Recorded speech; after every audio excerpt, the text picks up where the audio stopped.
Great. Let me start by introducing myself. My name is Robert Njenga. I'm the head of marketing and partnerships at Wild International, and I will be your moderator for this session. Just a brief overview of who Wild or what Wild International is. We're a business consulting firm that has been supporting businesses for the last 20 years. Yeah, we've been working with SMEs for the last 20 years. Can you imagine? From 2004, right?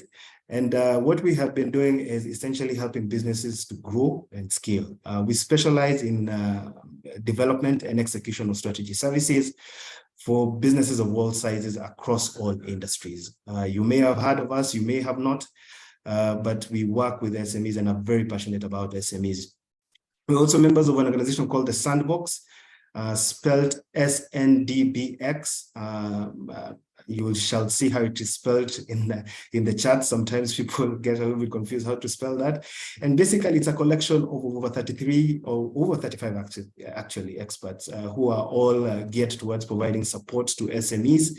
So we actually say that the Sandbox is a one-stop shop for all SMEs. So if you have a problem with your marketing, with your tech, human resource, operations, if you just walk into the Sandbox, there will be someone there ready and willing to help you on your journey towards success. At the Sandbox, we are the strategy experts. And as I mentioned, we've been doing that for the last 20 years. Above and beyond that, we do work with a lot of like-minded partners, such as CPF and Family Bank, who are with us on this call. I will go a little bit deeper in terms of our partnership shortly. But above and beyond that, we do work with other organizations to provide alongside other organizations to provide support to entrepreneurs through various development programs, both locally and internationally. So locally, we do work with organizations such as Brighter Monday. If you have been a job seeker in this country and even beyond, because I believe they're now in the East African region and Africa as a whole, you may have interacted with Brighter Monday. If you're an employer and you've been looking, to recruit some top talent, you may have heard about Brighter Monday. We're running a program with them on how to upskill youth, on how to use e-commerce platforms so that they can be better at businesses and ultimately improve their livelihoods. Registrations are ongoing, so we through the course of this session, we shall be sharing our social media handles in the chats, so go over there and see whether that's something that you may be interested in. Internationally, we work with an organization called Meta. Meta, as you know, is a company that owns Facebook, Instagram, WhatsApp, which I think nowadays we use every day. So we're also running a program with them that is geared towards providing support to SMEs by showing them how to use, the Meta group of tools, so that they can improve their businesses. So in fact, if you're a government agency, you're an NGO or a private organization that works with a set of entrepreneurs, feel free to drop your comment, your contacts in the chat, and someone will reach out to you and see how you can partner with us for that. I could go on and on about Wild International, but that's not why we're here today. We can organize an entirely different new webinar just to discuss what Wild International does, and more importantly, how we do it so that we can support SMEs from all over. And I think that applies the same for Family Bank and CPF. If we had to go through everything that these amazing partners do, I think we'd require a whole webinar by itself and a whole day webinar. Watch this one we're doing for 1.5 hours. So I think with that, let's jump into what brought us here all today, which is a discussion around saving culture and investment. As I mentioned before, this webinar is brought to you in partnership with Family Bank and CPF. Now, it's important for me to note and recognize that Family Bank are the main sponsors for this particular webinar. Without them, we would not have this webinar. Wapi makofi ya Family Bank, hapo kwa emojis. These guys really care about SMEs. Yeah.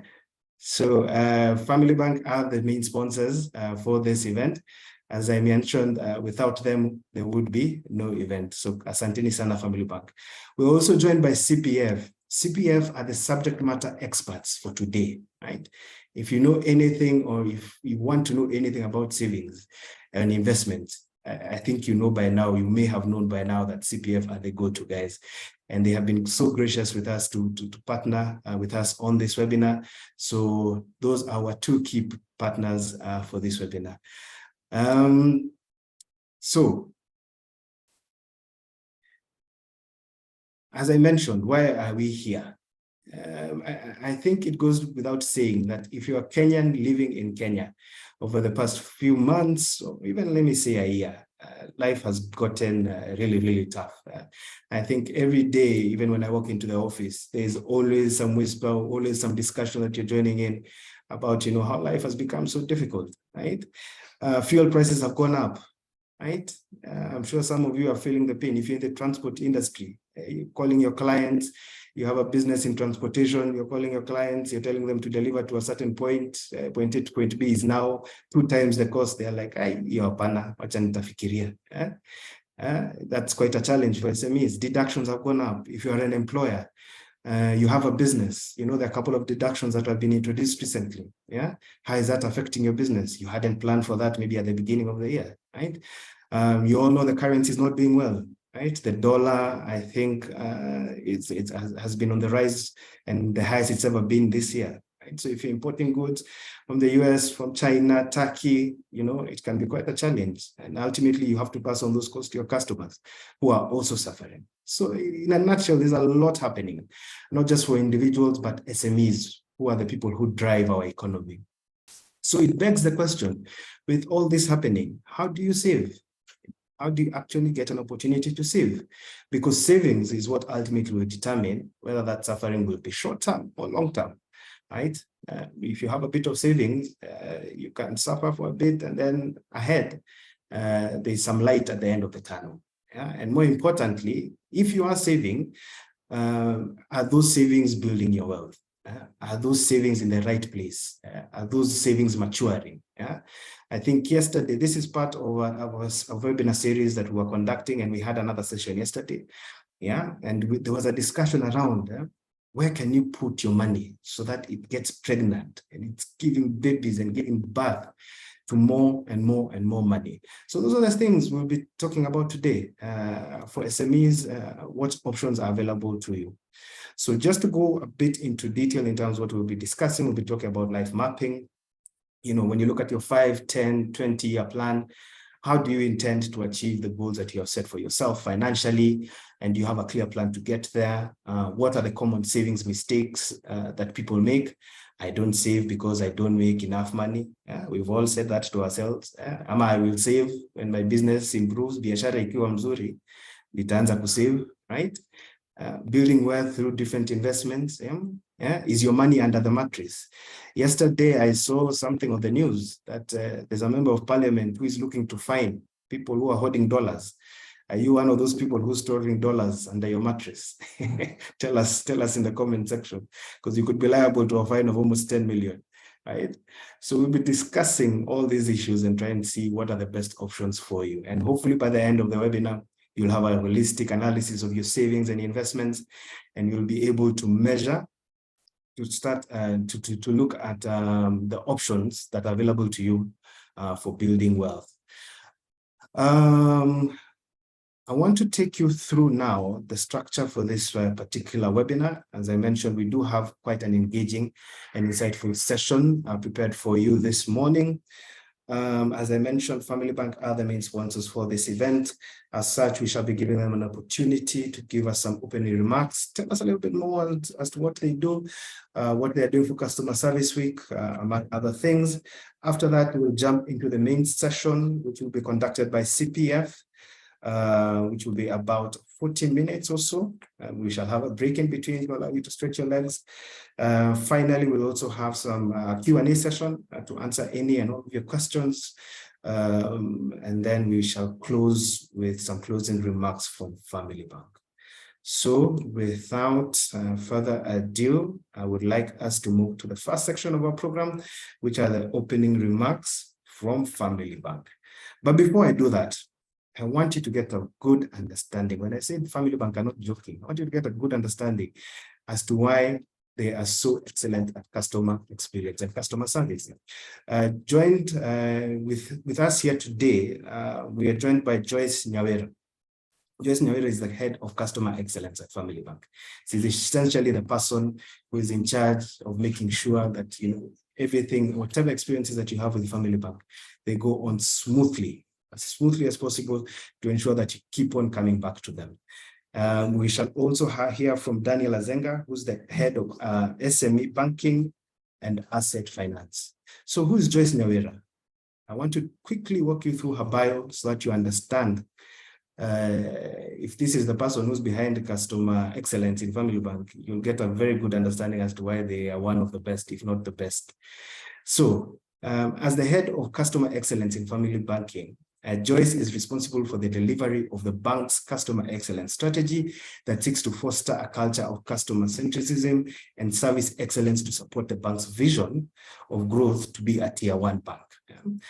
She is a seasoned professional with over 20 years of experience in various functions, including strategy design and implementation, contact center implementation and operations, customer journey mapping, policies and processes formulation, service quality management, project management, change management, retail change management, sales and marketing that spans across the banking, telecommunications, oil and publishing industries. She has over the years formed and led high-performing teams in challenging and diverse environments. We are not yet done. In the journey to transform Family Bank into a customer-centric bank, Joyce has successfully rolled out several strategic initiatives that have been seen improved ratings on key customer experience metrics like Net Promoter Score, issues resolution rate, customer satisfaction score, amongst others. Under the leadership of Joyce, Family Bank has been awarded by the Kenya Bankers Association, KBA, the best tier 2 bank in customer and digital experience for 3 consecutive years. In early 2022, Family Bank was also recognized as the overall top Kenyan bank in customer and digital experience. These awards are based on survey ratings on customer satisfaction as done by the Kenyan banking population, which is you guys here today. So Joyce is an alumni of the Leadership Development Program at Strathmore Business School, and she is a certified customer journey mapping architect, Lean Six Sigma Green Belt practitioner, and is at the tail end of her MBA. Hey, wapi makofi ya Joyce? Makofi ya Joyce, makofi ya Joyce. Simply amazing. And I think you now understand why Family Bank are the leaders when it comes to customer excellence. She will also be joined shortly by another gentleman by the name of Daniel Azenga. What can we say about Daniel Azenga? Apart from the fact that he is simply a guru in SME banking and asset finance.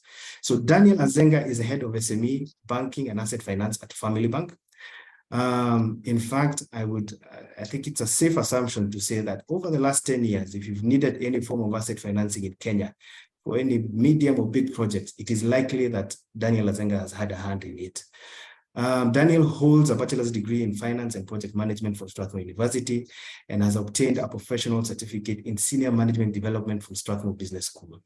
Daniel has been instrumental in the growth of Family Bank's loan book by developing tailor-made products and services that suit SMEs' needs. People like you with us here today. In short, he is passionate about the growth of MSMEs. Bakisha makofi ya Zenga. Wapi makofi ya Zenga? Good. So with that being said, let me hand over to Joyce. Joyce, over to you. Good morning, and thank you, Robert, for that introduction. Good morning, all who have joined us this morning. And I start off by wishing you a happy Customer Service Week. As Robert has mentioned, we are actually doing this webinar during the Customer Service Week. And that's the reason I will start off by just giving a bit of an introduction as to what it is all about and who Family Bank is. So allow me, I believe, Robert, you can see my presentation. Kindly confirm. Yes, I can, Joyce. Thank you. So who is Family Bank?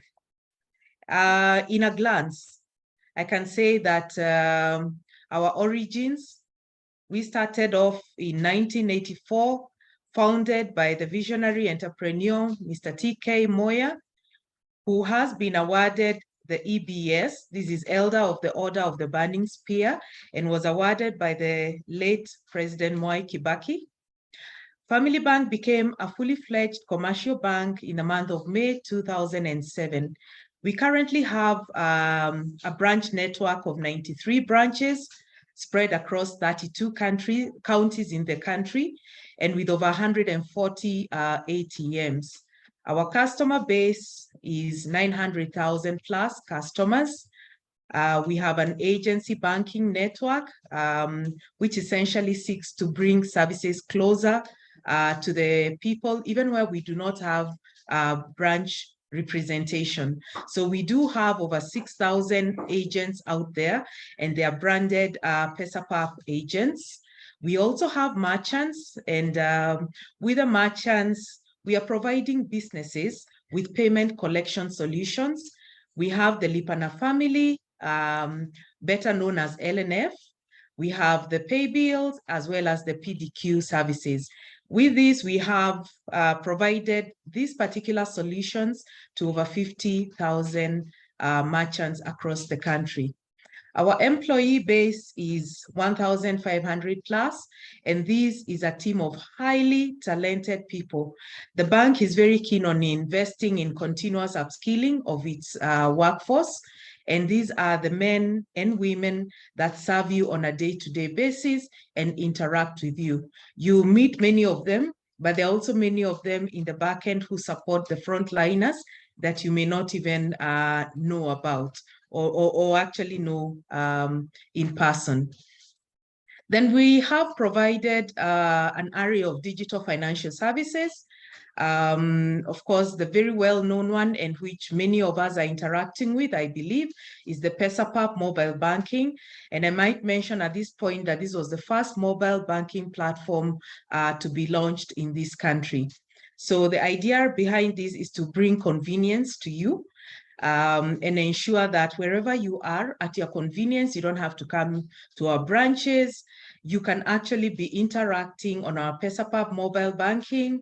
We have cards, we have credit cards, we have debit cards. We also have prepaid cards to ease convenience of payments. We have our internet bank, and we also support businesses with a family pay solution for bulk payments. Robert mentioned earlier that we are an award-winning bank, and we have actually won several customer service awards. Every year, the Kenya Bankers Association runs a survey to the Kenyan banking population, and we keep getting voted. As he mentioned, we've been awarded 3 consecutive years in a row as the best Tier 2 bank, and last year was in customer experience. The 2 previous years, we were first in customer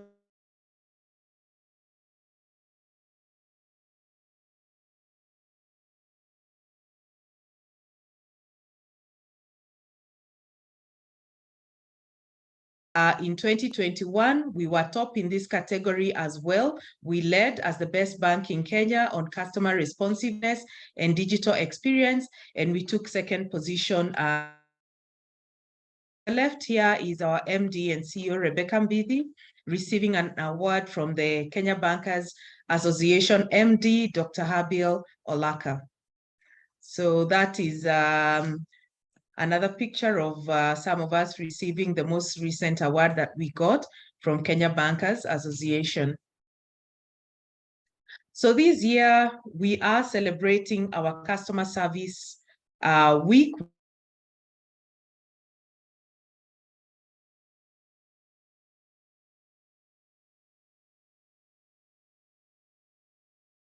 Which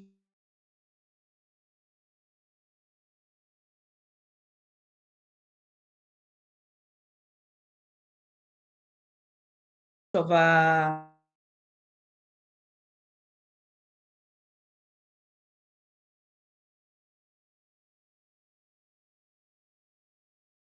national customer service celebrated annually.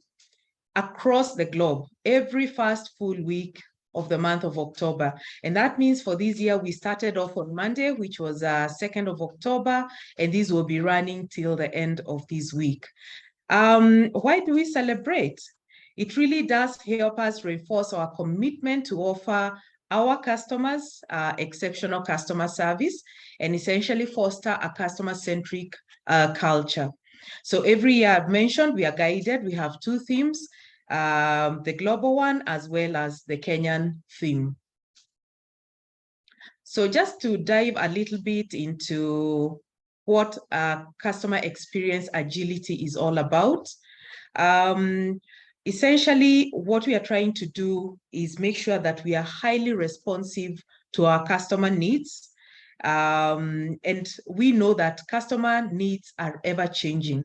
We live in a highly dynamic environment out there in the business world, and customer needs continuously we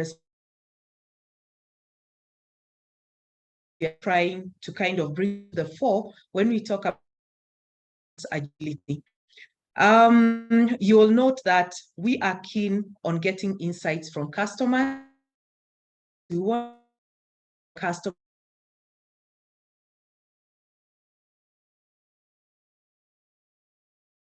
to look at customer behavior, and this is what helps us prioritize the strategy running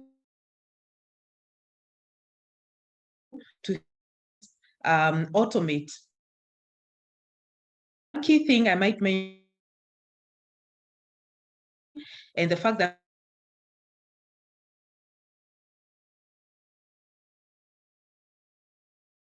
platform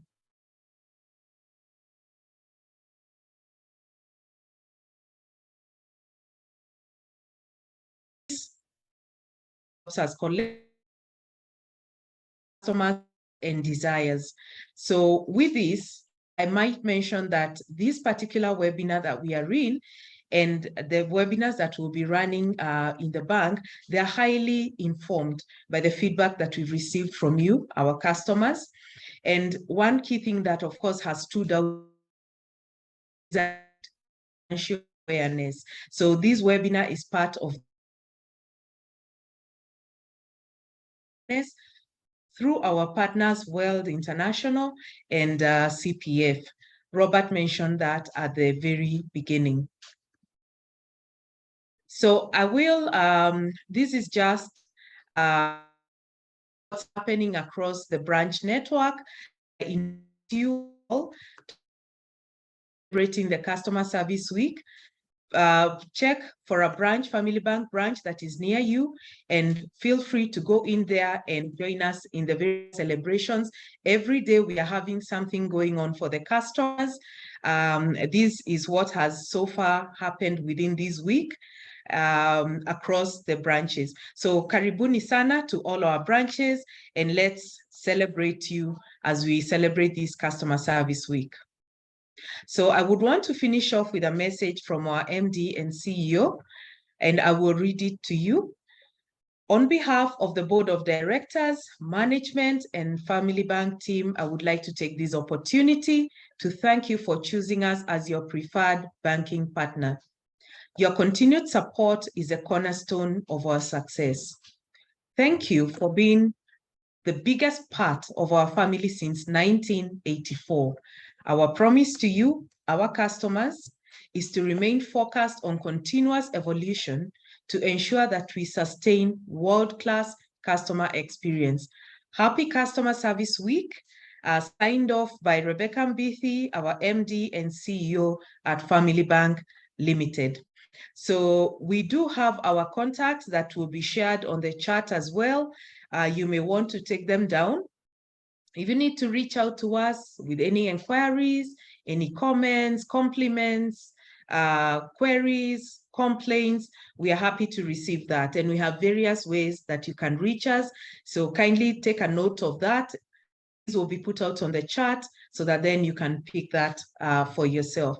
And that brings me to the end of my opening remarks. I would want to hand over back to Robert. Thank you very much. Thank you, Joyce.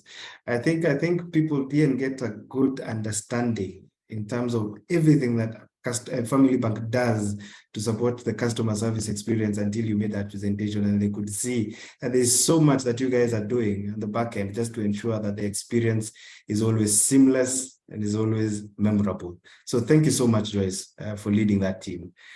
Let's quickly hear from Daniel Azenga as well, the head of SME Banking and Asset Finance.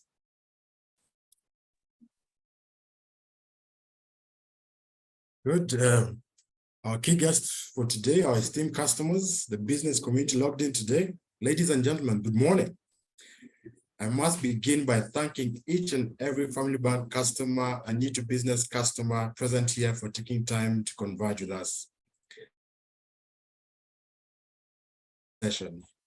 Today is a family day of conversations, an opportunity for us to interact with you, listen to you as you listen to us, an opportunity for all of us to learn, actually.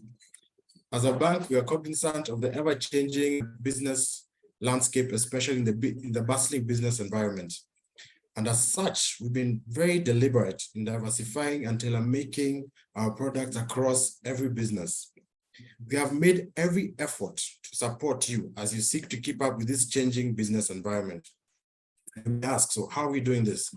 So we support our customers regardless of the size of the business.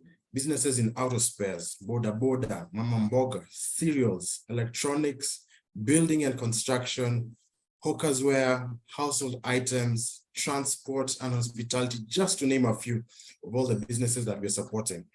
We're also supporting businesses in the trade business, both import and export, business in the water sector, agribusiness, women-owned and women-led businesses, and those specializing in innovations within the climate and green sector.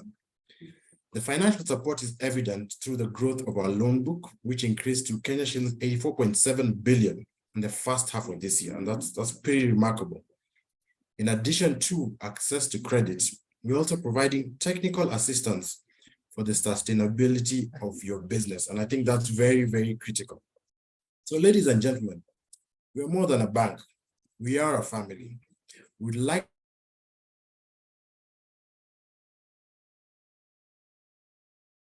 Family Bank keep innovating and driving value to the ecosystem. I am particularly thankful to my colleagues, the area managers and the branch managers that I know support you fully in your respective branches. I hope you take advantage of this opportunity to interact with us and get to know what more we have in store for your business. Let us be your partner of choice. Our sleeves are folded to continue serving you even better. And with that said, so let's enjoy ourselves as we can. And of course, I cannot finish without saying Happy Customer Service Week, and know that we truly appreciate you. Thank you very much. And allow me at this juncture to hand it back over to Robert. Wow, thank you, Daniel Azenga, for that wonderful message to all your customers. I can see in the chats already, Brian Okoth is saying he's loving this session. And we haven't even gotten started at the main dish, right? You heard from Daniel Azenga that Family Bank supports businesses from across all sectors. So let us know, jump into the comments. Let us know what you do, maybe what kind of support you'd like from Family Bank. Yeah, the Family Bank people are in the back end watching, and I'm sure they'll be sure to get back to you in case there's a way that they can help you. So I think with that, let's jump into the main dish of today, the main session. Yeah, what you have all been waiting for, and that is our discussion around savings culture and investment. And this will be delivered by none other than CPF Services, who, as I mentioned, are the experts when it comes to savings and investments. I'm sure you all know that. So for this session, we will have two very, very, very highly let me say, intellectual people from CPF. These guys know their stuff. I said yesterday that we had another session similar to this, and if you were part of that session, I'm sure you can agree with me that that session was simply amazing. We also have a very, very exciting session planned for you with this series as well. And that is going to be delivered by Paul. So what can I say about Paul before he joins us? So Paul Katana, who is the Sales and Marketing Coordinator at CPF, is a goal-oriented marketing expert with a natural talent for developing and implementing successful strategies. His track record includes driving profits, increasing market shares, and strengthening customer dominance for various organizations. With over 9 years of progressive experience, he's well prepared to provide insights and guidance on how SMEs can secure their financial future through effective wealth management and retirement planning. Right? Paul's skill set encompasses various marketing and business-related expertise, including campaign planning, performance monitoring, brand building strategies, social media campaigns, and more. His proficiency extends to budgeting and allocation, P&L management, corporate communications, and product development. These skills have contributed to his success and made him an invaluable resource, not just for today's session, but to the SME community as a whole.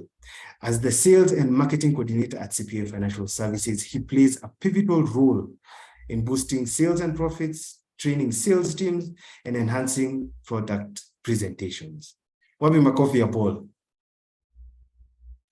Makofi ya Paul. Excellent, excellent, excellent. He will also be joined by another expert in her field, Happy Caroline Kilongosi. Now, Happy is the manager of CPF Mwamba Trust Fund, which is under CPF Financial Services. Happy is passionate about estate planning, and this is how she has cut her niche for herself in that space. This journey has led her to become a financial coach, to advise and guide people to build wealth so that they can plan their estates for prosperity. Financial coaching is one of her passions, and she has had opportunities to work with different categories of people in their financial journeys.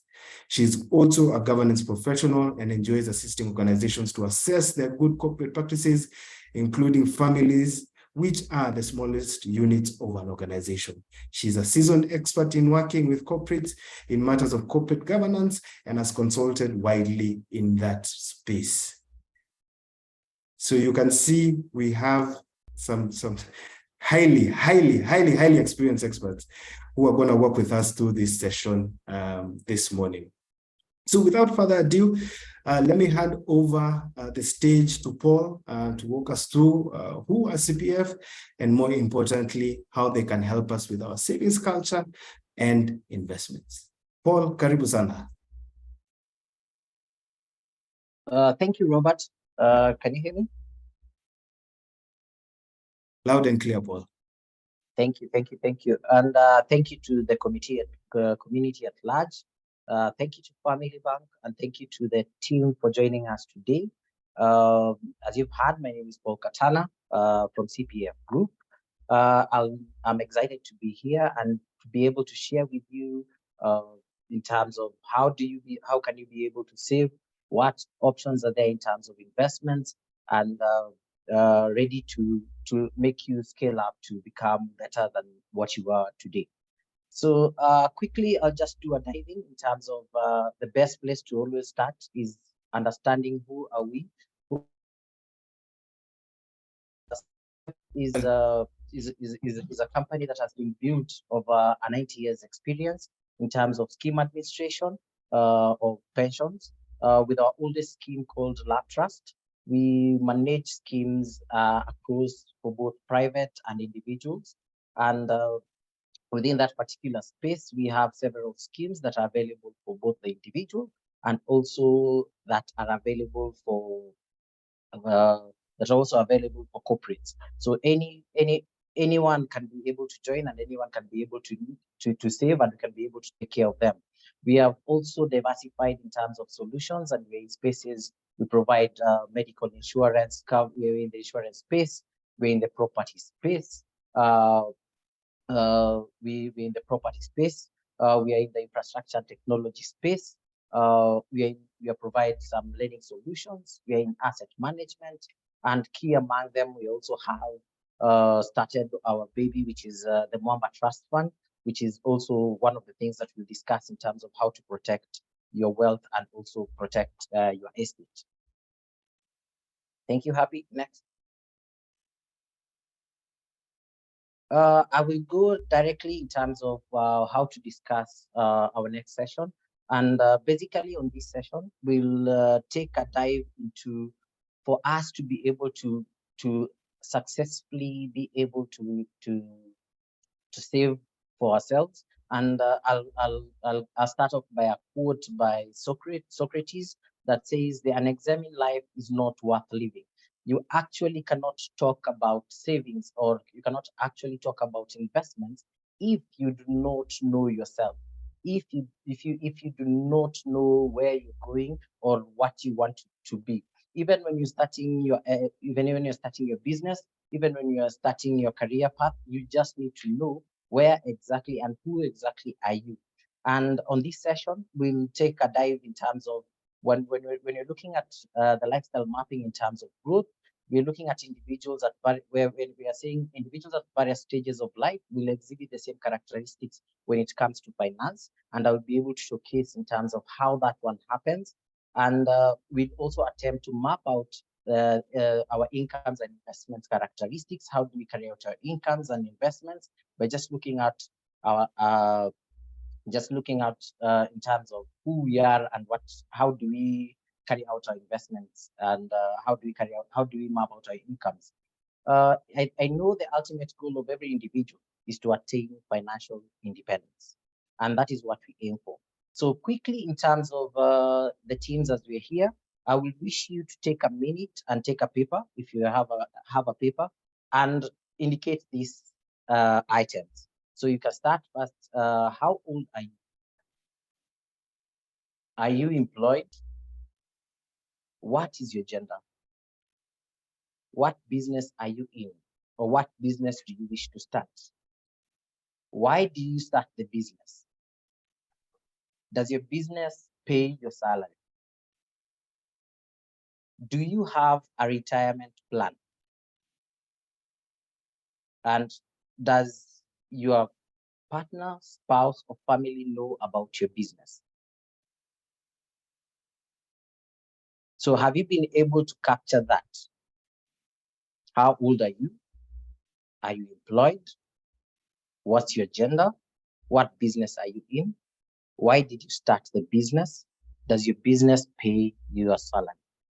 Meaning that, in the business you are in, or whatever you're doing, is it paying your salary? Or are you that person who says, I'll pay myself when it comes to pay?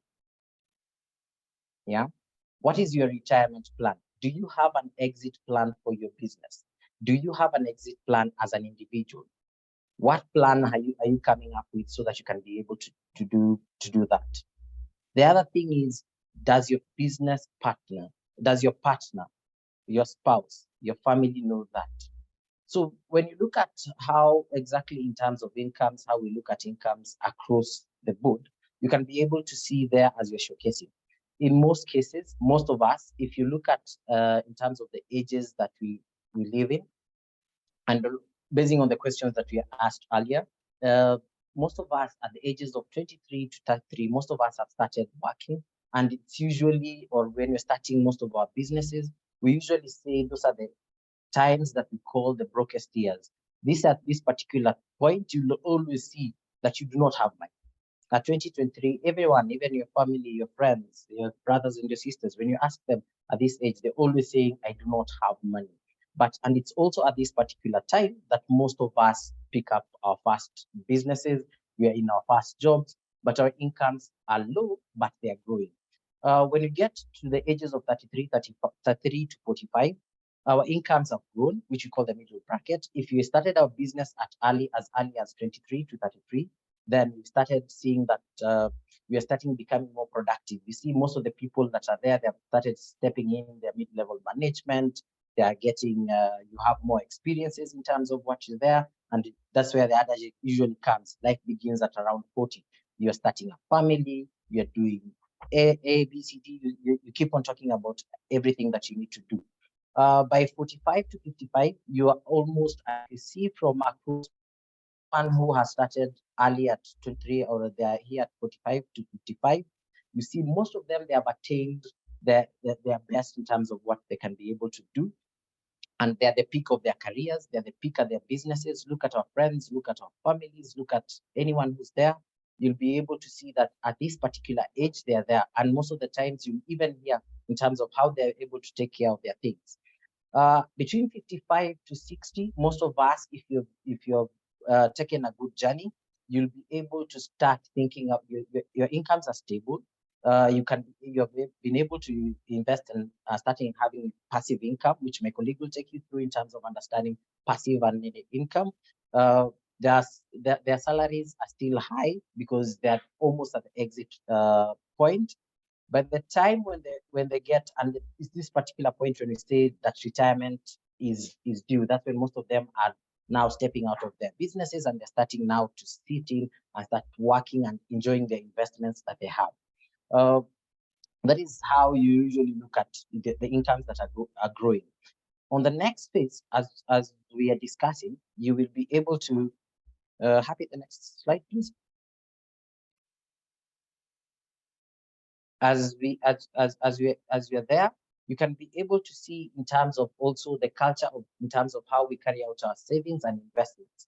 Most of the times, if you look at the different age sets that we have, and that's why we asked the first question, how old are you? It correlates very well in terms of how you view investments. You can even listen to people right now. Anyone who's below the ages of 30 or 33, they will always, in terms of can we be able to save? They will be like, no, I'm not saving anything right now. I'm more into the amount of savings they carry out. They usually do very few investments.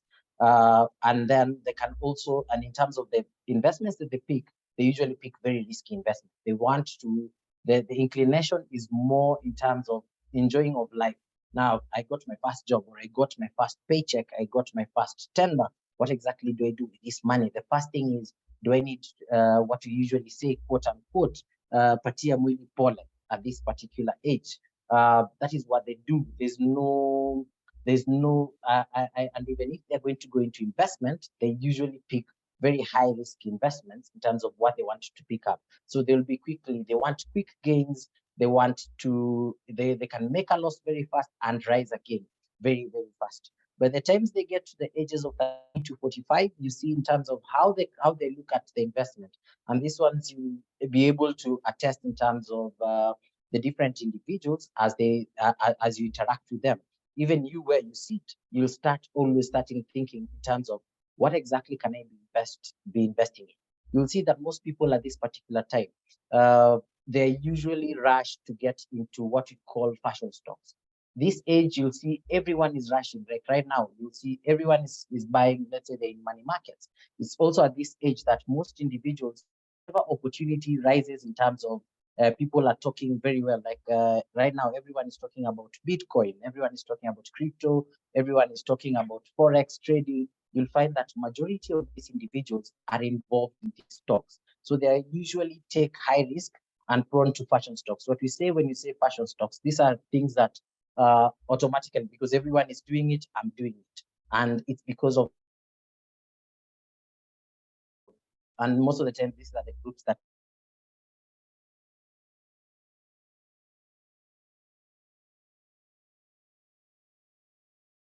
do they able to take expense, need extra coins to do one or two things. They are building their first houses. That is where they're doing. So in terms of investment and what they pick, they usually try to, the interest in terms of investment is also growing.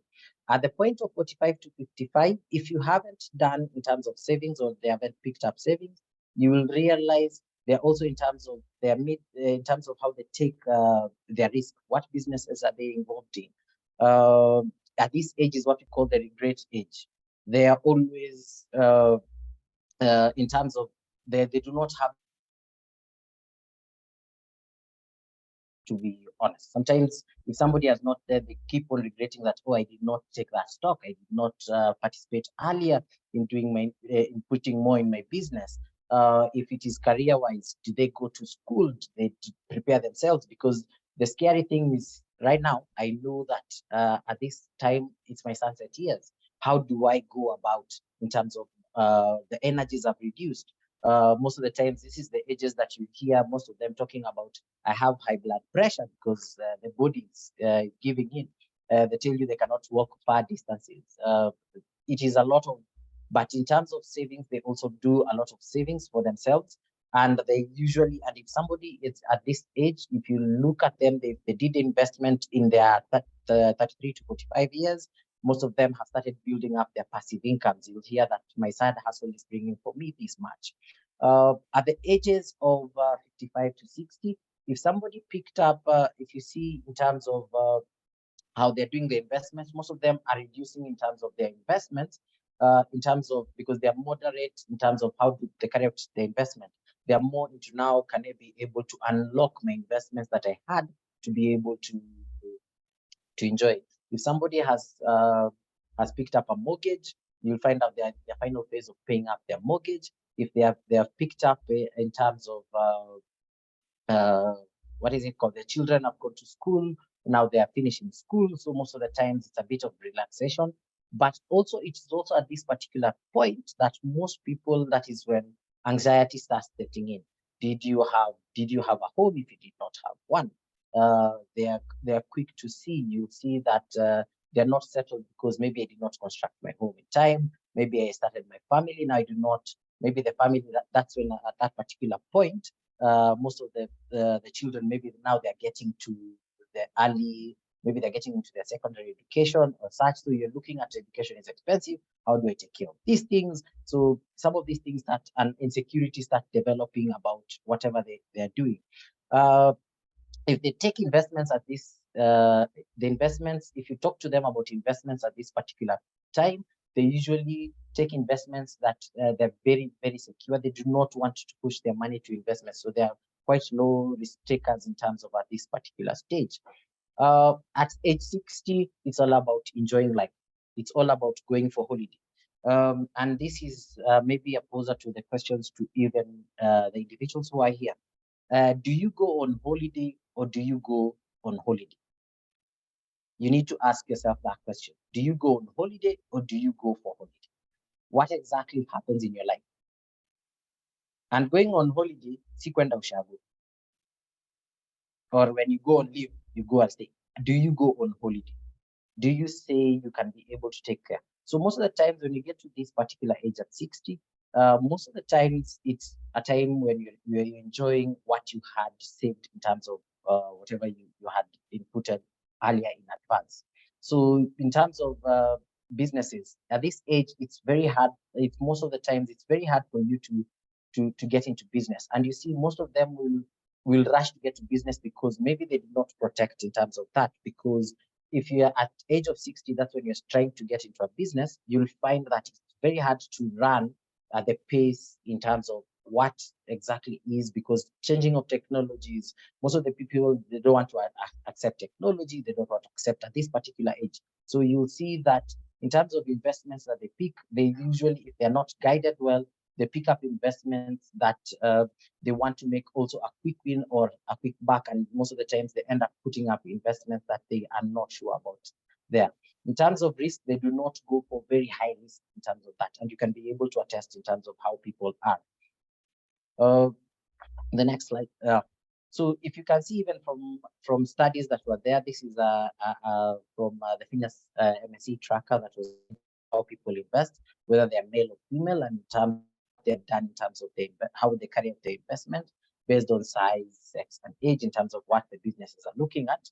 You'll see that between male and female in terms of even taking up a business, you'll see the inclination to take up a business as the only option. Most women are there in terms of taking up that more than men. And if you take opportunities, you'll see that men are quickly to take up more what is it called, in terms of taking advantages of business opportunities. So that discrepancy can be able to tell you.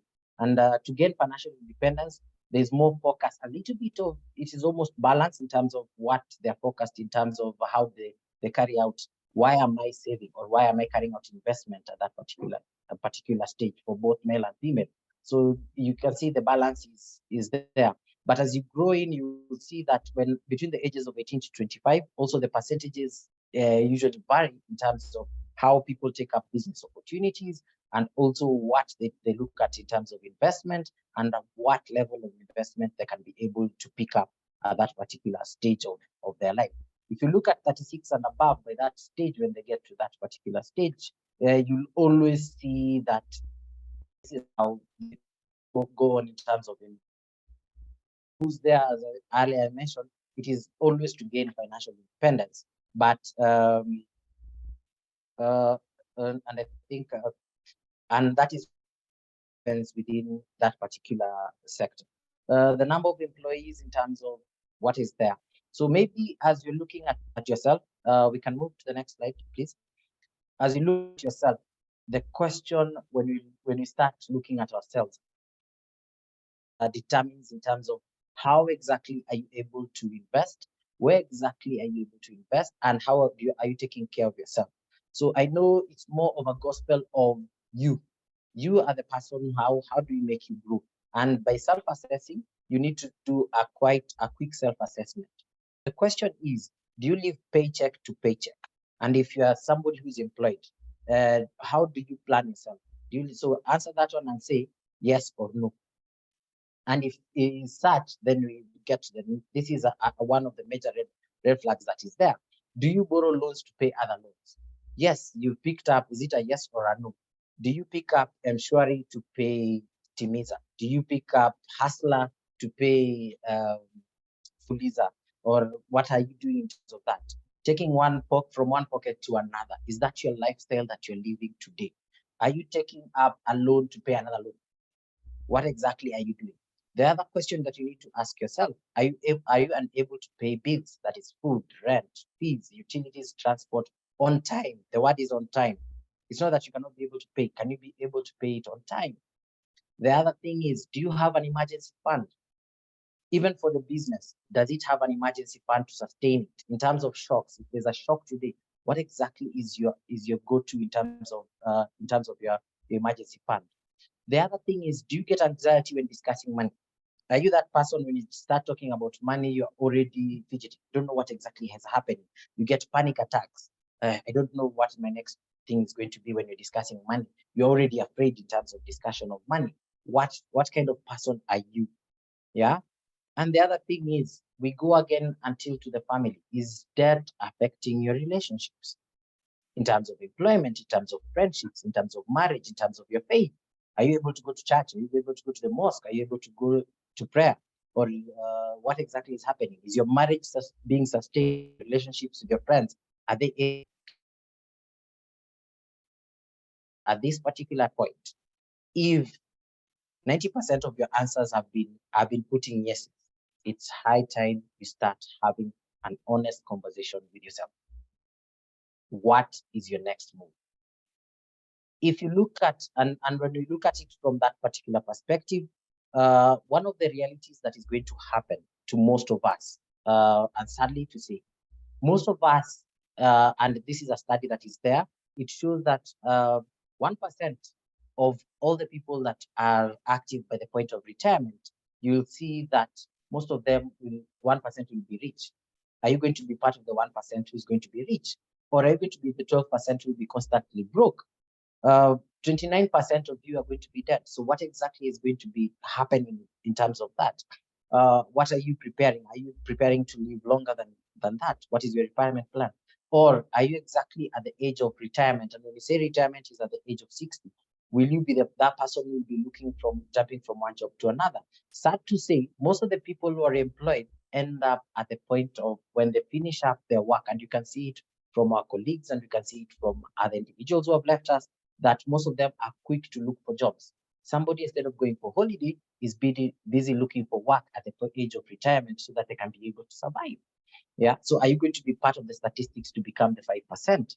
Or are you going to be that person who's dependent on family and friends for survival? You're the one who keeps on calling people, can I be able to get there? So what exactly is your plan? Where exactly is your plan? You remember the first questions we asked earlier. What exactly? Say you're planning you usually must have a plan of action. Your plan of action should always state what is going to happen after this. Now, most of the times you find that not entirely that everything is there, but what are the key obstacles for you to save? And these ones are there, and we are prone to them. Procrastination, a very big thing, and in terms of personal initiatives, in terms of you yourself, how do you take it in terms of savings? You always keep on delaying the conversation of savings. Savings is not about a big, until you get your next big paycheck or you get your next big royalty payment or anything else. Savings is there. So you keep on saying, since you started working or started making a bit of income, you keep on saying, it's not my time to save. It's time now to enjoy. So that procrastination that keeps on happening is what affects in terms of what are you going to have to be able to meet your goals at the end of the day. Poor spending habits. Spending on unnecessary items impacts buying. Most of the people, if you're in, if you've been paid today, you realize that you're quick in terms of what impacts buying. You did not. You're walking around around town. You see somebody selling a shoe. You do not necessarily need the shoe, but what will you go? I need to buy that shoe. That shoe was, yeah, and that shoe, you're going to buy it maybe for one, only one. To go, maybe because you've been paid, and you say, today I'm not going to do it. For those people who are partakers, they always say, today I'm changing, I'm not taking a fine risk.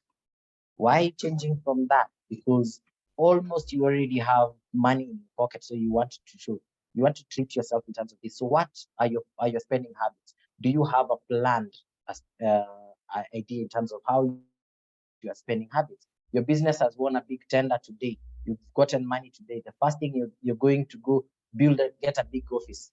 I want to buy a big screen so that my clients can walk in and see a big screen that now we have made it in life. Are those your spending habits in terms of when you get in? Do you have a contingency plan? Culture of dependency, being overly dependent on others or family and relatives depending on you. This one it works both ways. You find on family. This one, most of the times, it's always if you're in town, you're the one who's calling your parents. For those who are young, you're earning money, but you do have you do not have the money for you. You're always calling in to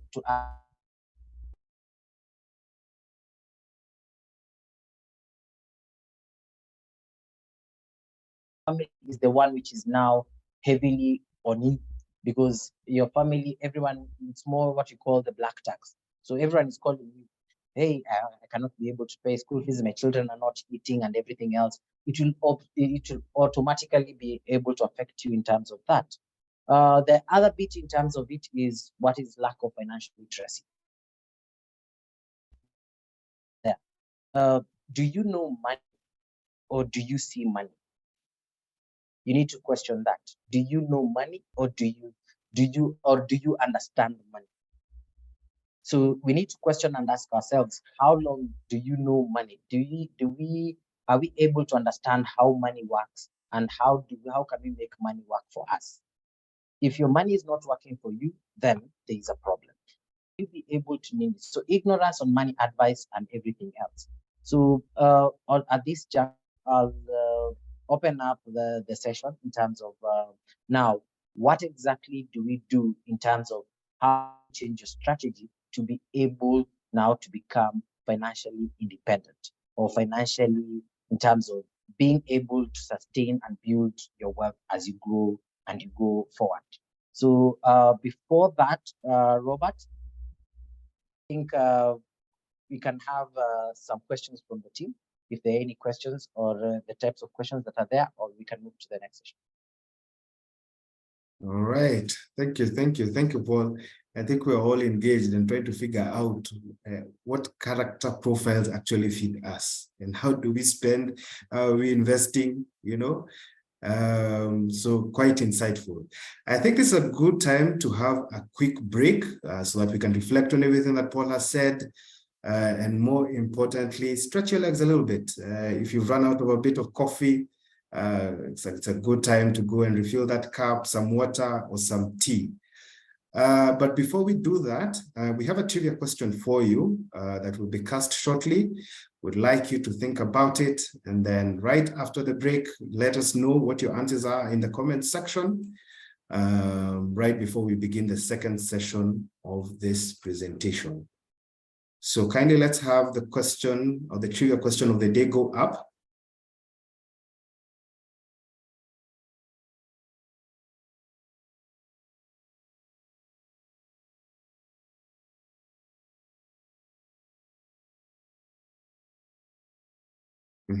And Paul, before we jump into the trivia, perhaps one question here I can see from Eric Mudomi.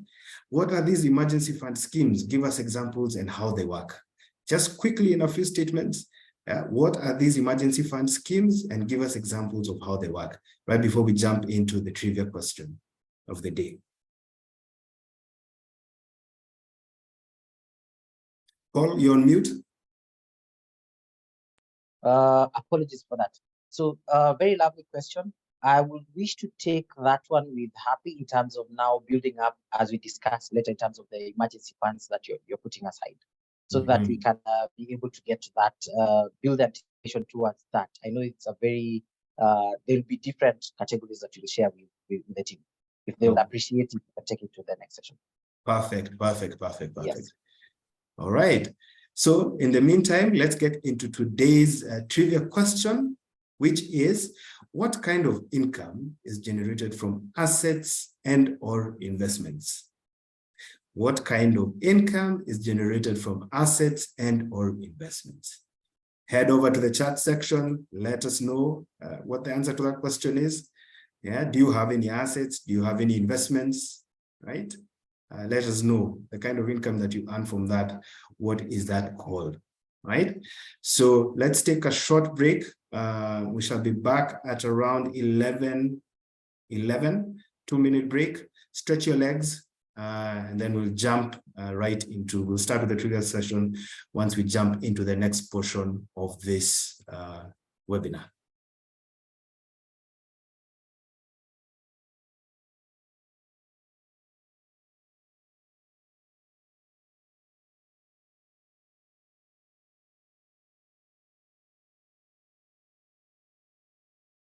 So the team, kindly let's have the Family Bank video.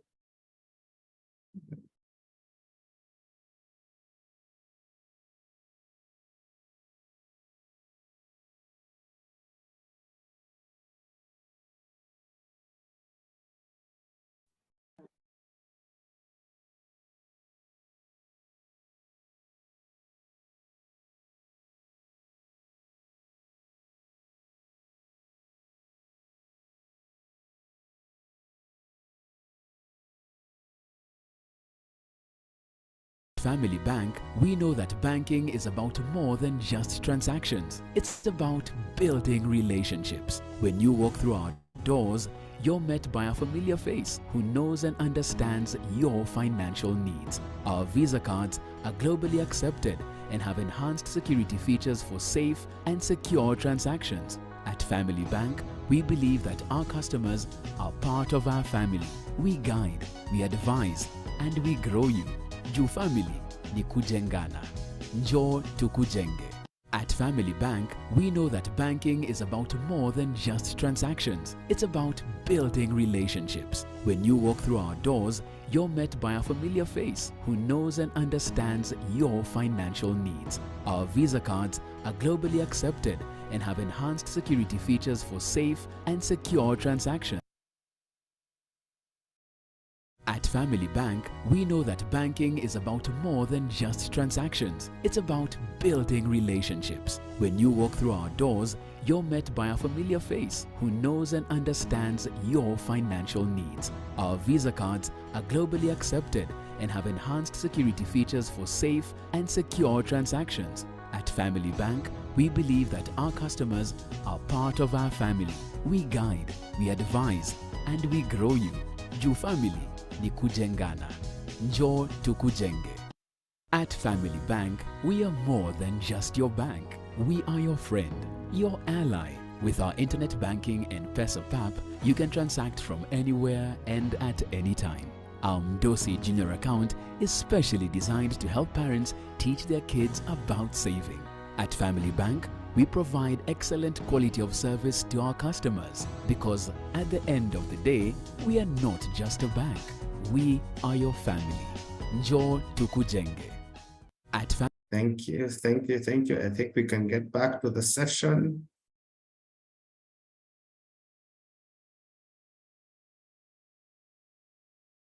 So before we begin the next session, the next portion of this webinar, we had the trivia question.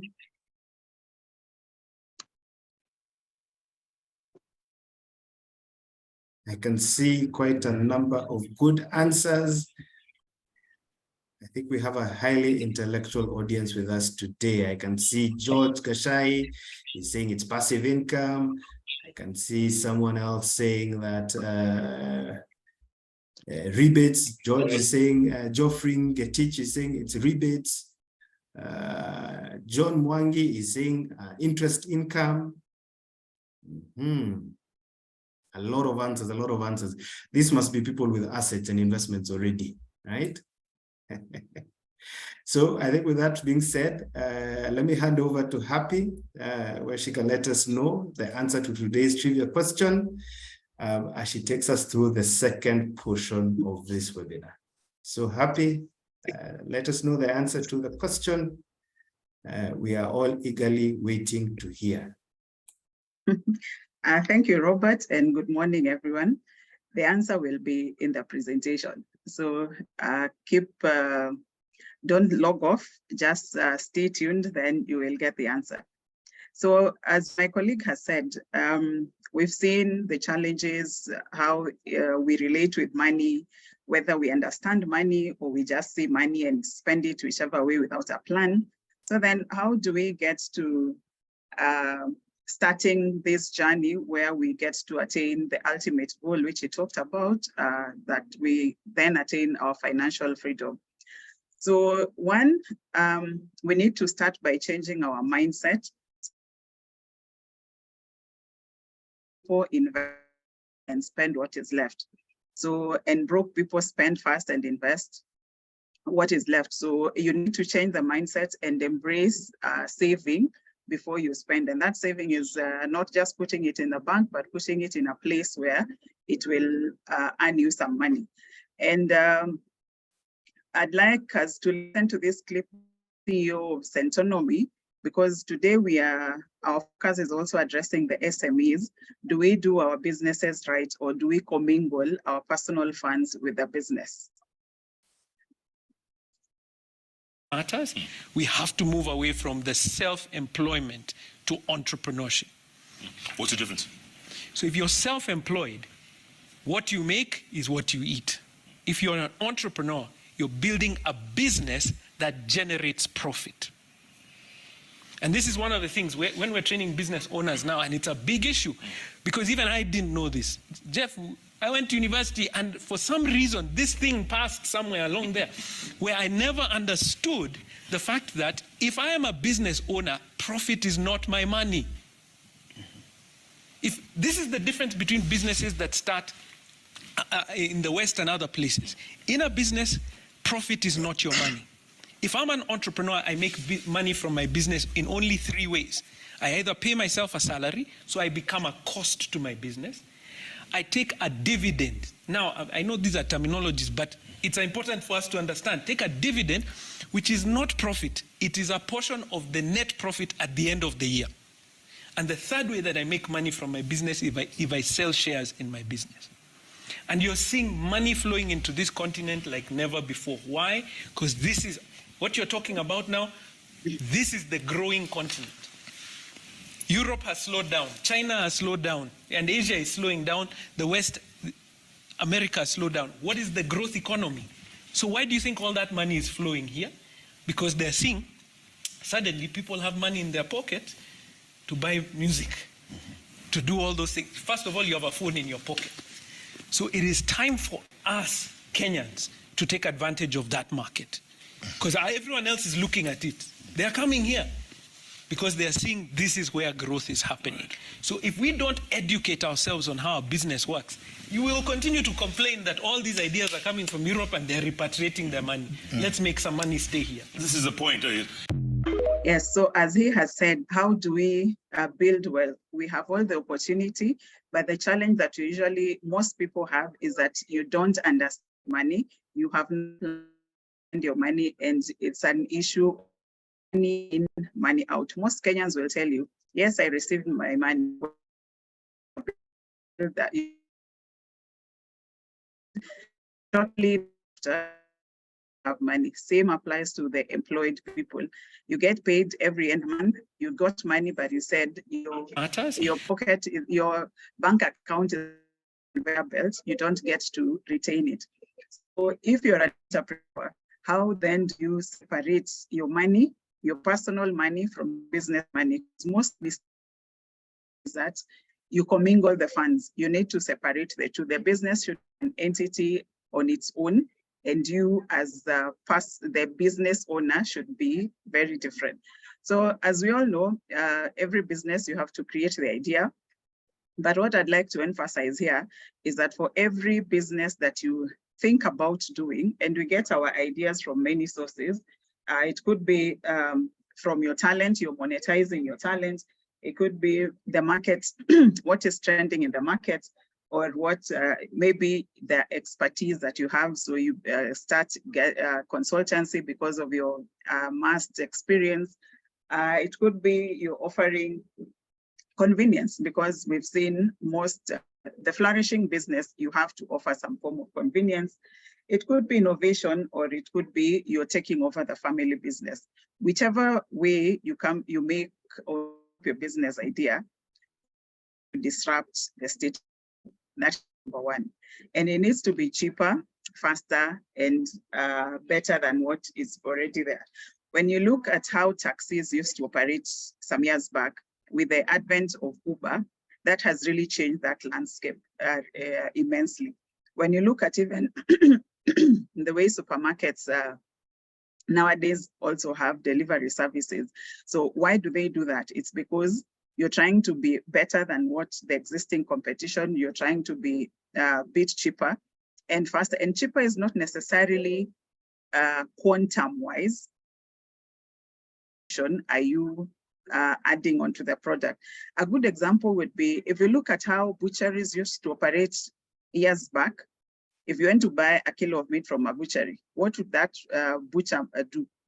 Cut for you whatever quantity you want, and it is wrapped, you're given.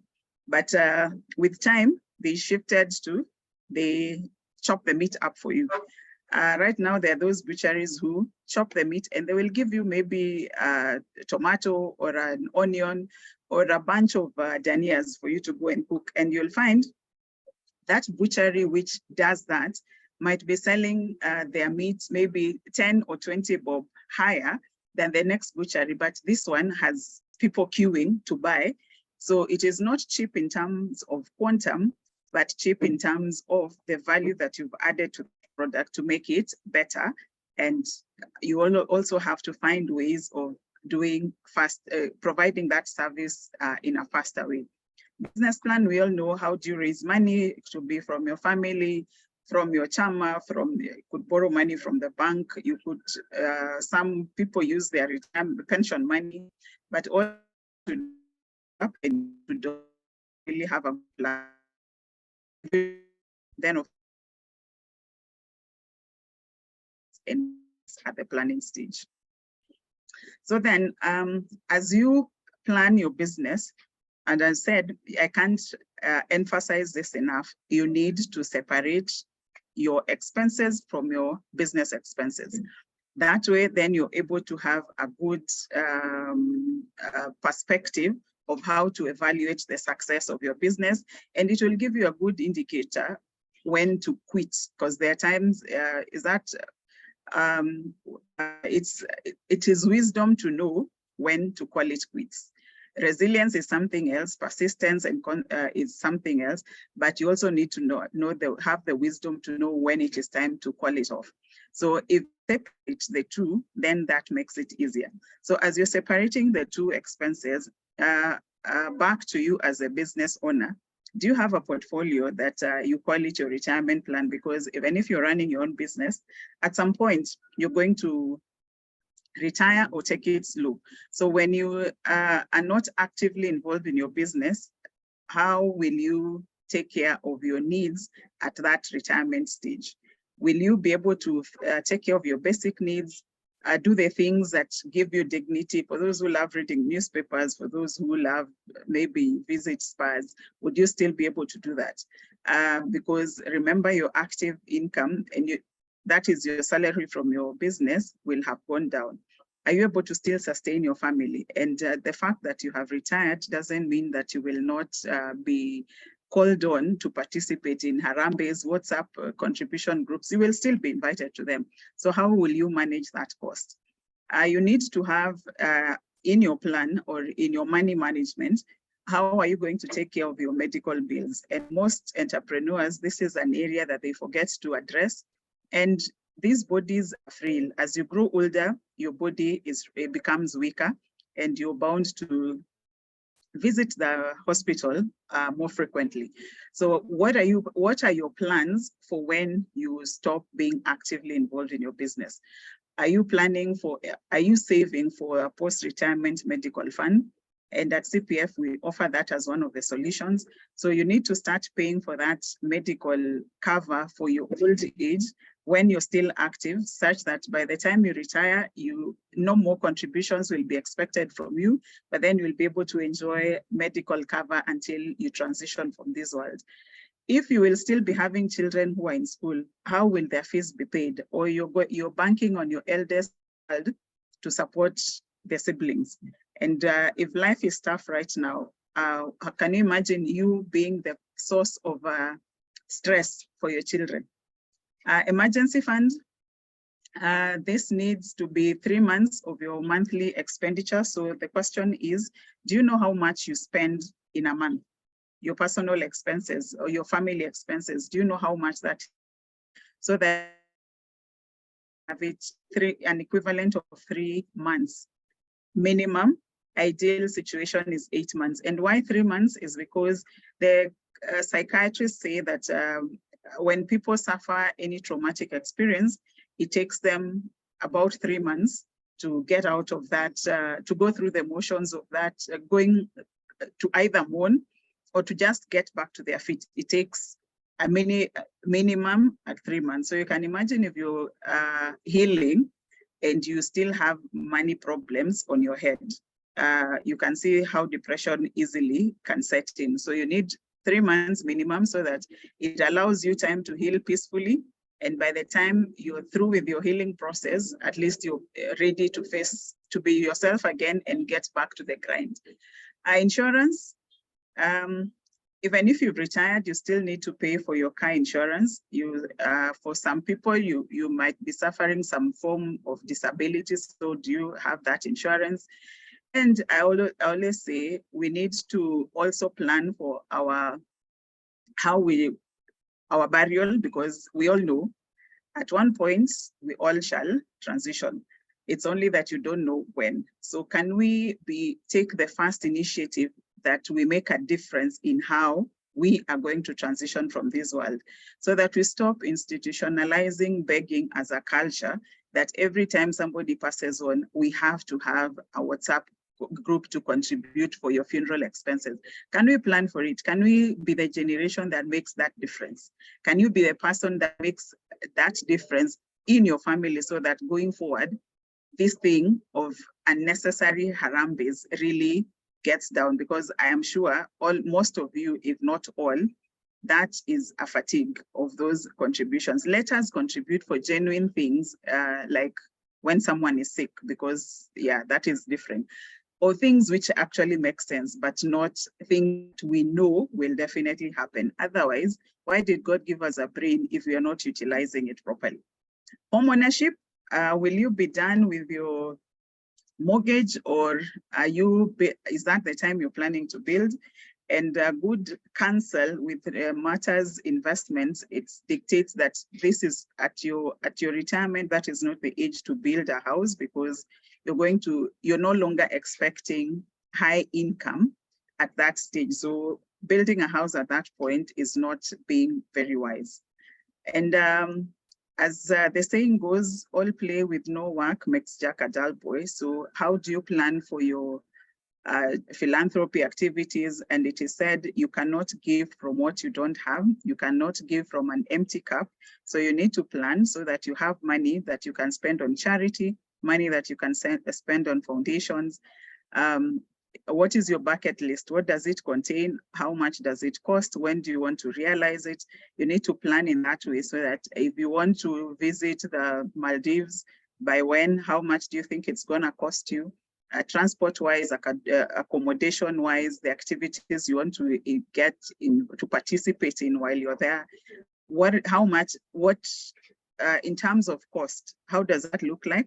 And then how much do you need to put down now so that by then you're able to actually achieve it without necessarily taking a loan to do so? Exotic getaways, holidays, club membership, all that you need to factor in as a cost, and you save for it so that we avoid that issue. Remember, my colleague said, borrowing Paul to pay Peter. You're fulizing to pay whatever else because you want to roll with the Joneses. There are people who have planned. So hata wakipiga sherehe, it was planned, but you join them, you join the bandwagon without planning. So it puts you in that constant state of borrowing to be able to meet your expenses. And when you do all that, you have all those three categories. It would be very foolish of you not to plan your estate. And I know as Kenyans, we say that if you plan your estate, then it means it's a premonition for your death. But we all know, and we say it, this world is not our home. And one day we will all, as sure as taxes are, then death is the same way. We are sure that we will die one day. So then why live like you will never die? Because you know that is coming. Then be bold and plan for it so that you do not leave your family in a mess, or you do not be the one who actually starts World War II or World War III in your family, which was otherwise peaceful, because they all, each one is trying to implement their ideas, because as individuals, we have very different personalities. And when they all come to play, it becomes very difficult when there's no leader to actually lead that team. So being the leader of your household, which is your team, how do you plan and ensure that that doesn't bring conflict, which will break that family? As my colleague said, age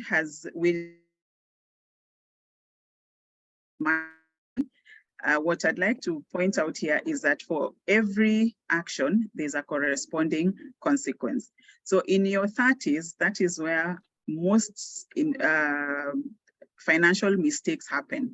And this happens by way of you taking a mortgage for a house you can't afford, you take a car loan for you can't afford, you live a lifestyle that you can't afford because you are trying to prove to the world that you have made it as a maybe career-wise, you are now stable in your career, and you're proving a point that you have made it and you're there.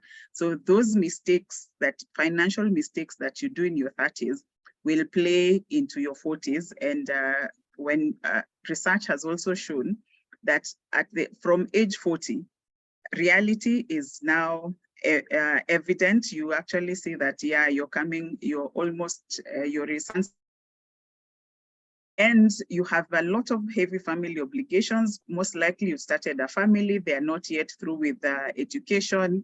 You took them to very expensive schools that you can't afford, and you know downgrading is a challenge.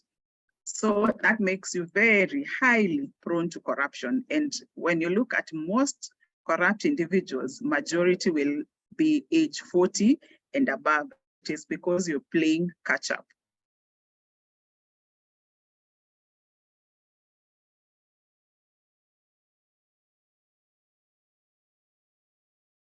In your early, when you start your business or you get employed in your 20s, you tend to think 60 is too far away and uko ni mbali sana. Siwezi fika. In fact, I will have retired by 30 or by 40. Why would I work until you're 60? But shortly, in a minute like this, you're saying, Jesus Christ, 60 is here, and I achieved anything. You realize you have no savings, your potential of increasing your income is almost zero. It is actually diminishing. And you have all these things that you have picked, all these bags you collect between your 26 and 35. This is actually where it is a make or break. So if you're in this age, think twice about the financial decisions that you make and look at the implications that they have. Because when you take a mortgage for 15, 20 years, what does that mean? Is your salary going to increase correspondence to also your obligation? Even if you're in business, what is the chance that your business is going to prosper given the dynamic environment that you're operating? Something is trending today, next month there's something else. So even if it is business, what are the chances that you're going to be able to sustain that payment that payment until you're retired? So think carefully, exercise delayed gratification, because for you to build wealth, it is not spending money. We've said you invest first and spend what is the balance. Push all expenditure to investment income. So where do we start? After seeing that the mistakes that we make, which is a clean slate, so that we start our financial journey. Looking at this financial management, it gives you what is your net worth? And I always ask individuals, do you know your net worth? We are very, we push to know the net worth of our leaders, our politicians, and we really make noise about it. But what use is that information to you as an individual if first and foremost, you do not know what your net worth is? So do you know what your net worth is? If it's a physical class, I would have asked you to raise your hands. So all that you consider your assets and all that you consider your liabilities, that would be your net worth. But an easy one that you can do as we speak is your gross annual income, whether business or your salaried. What is your gross pay in a year? Multiply by your age, divide by 10. So if whatever you get, you do not have anything near that in terms of financial assets, we are not now talking of real estate and cars, then just know you're in the deep. And that is why you would end up in the 95% in your sunset years, because you will not definitely be able to manage your expenses. Cash shield, it will help you to identify which are your dead assets. And these are things like a good example would be the plots that we bought or we are still buying, Kenyans and land. I do not know I don't know where that came from, but we are really obsessed with it. So those plots that you bought, what are you doing with them? Are they giving you money? If the answer is no, so what do you do to make them give money? You could either sell because you honestly have no plan. When you bought that land, what was the plan? We never have the why. We are just doing because everyone else is doing. So if you don't know why you bought that land, so maybe the best thing to convert it into cash is sell it or lease it. It will not be a lot of money, but at least it will be something and it will protect it from being grabbed. Or number 3, exercise, start doing some farming activity on it so that you actually make money. Probably even one of your talents is being a farmer. So risk, how do you identify risk? If you're in business, the only thing that brings you income is your business. That is really a high risk, because if something happens, and sometimes it is not because of a mistake of your doing, it could be change of law. If you are in business of plastics and the government banned the use of plastics, what happens? You see, that would really, really affect you. So you really need to wean yourself from depending on one income and aim at preserving your income, which is your seed, and trying to nurture that seed so that you actually harvest and you can spend from your harvest. So the goal should be preserve your capital as much as you're able to, invest the same and spend from the investment income. For you to do that, you need a lot of discipline and you need consistency, because doing it this month, next month you stop, you quit for 2, that won't take you anywhere. So you need to be very disciplined and you need consistency. And you will agree with me, everyone who has made wealth the right way, they are people of character. There's no way you have made good money, you have wealth, and you don't have character. Everyone who has made money the legitimate way, they are people with very strong character. So because you have to be disciplined yourself first before you can actually manage money. Otherwise, the money will manage you. So where do we start? After analyzing that and you realize that you are depending on one source of income, which is a high risk, where do you start? The question is, how much do you spend in a month? I come across many people as a coach, as an estate planner, that don't know how much they spend in a month. It's an issue of money comes, you spend it on whatever bills that come hit your door first, and that's it. So you have no idea. Take time to analyze how much you spend in a month. And the best way to do that is take a month or two and do not spend cash. Spend through M-Pesa or swipe your bank card, your Visa card. Then at the end of the month, do the sum total. 2-3 months will give you a good indication of what your monthly expenditure is like. So when you look at that monthly expenditure, are there things that you can either reduce or do away with because they are not necessary? Or can you get creative about some of the expenses? So that the purpose of knowing how much you spend a month is so that you can now apply this formula, which will show you when you can stop actively working for money and then relax and do things which make sense to you as an individual.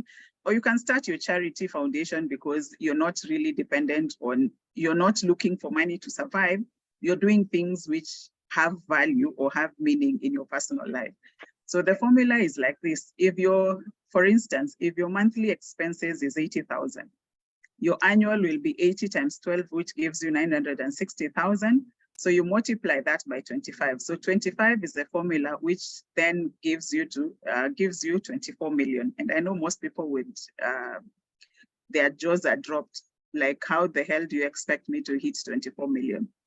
I said it's a mindset. Start by saving first, and however little, it's a discipline. When you get used to it, it actually works. So assuming you have 24 million, not necessarily in one investment instrument. And here, please note, we are talking about financial instruments, not real estate, not vehicles. So financial instruments would be your pension, your CDS, your banks. So all those. If sum total is 24 million, even if you invested it in a very conservative rate, at a very conservative rate of 8%, that would give you 1.9 in a year. When you divide 1.9 by 12, it would give you 160 per month as return.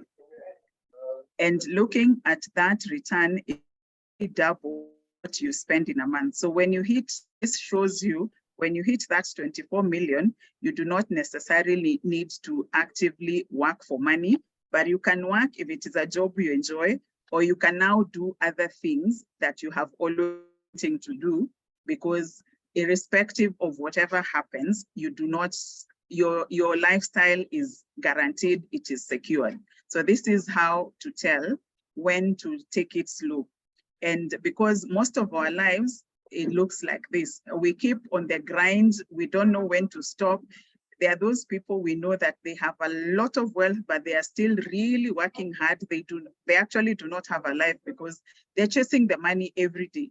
So that formula helps you to know when to define when is enough. For each one of you, your enough is different. So when do you want to retire? So that retirement doesn't have to be the defined age of 60, but retirement you can take the control and define when you want to retire.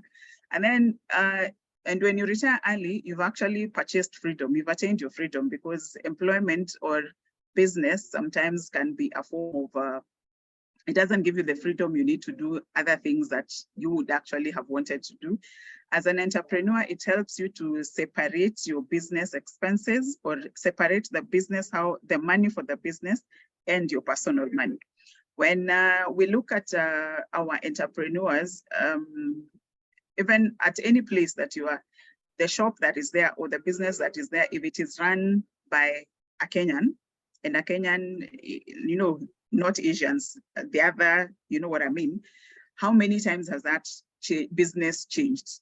But when you look at the Asians on Biashara Street, 20 years later, they are still doing the same business, if not expanded a little, but they are still in the same place doing the same business. So what happens to us that we cannot maintain the same? We keep shifting. It is a bar today, it's a wines and spirits tomorrow.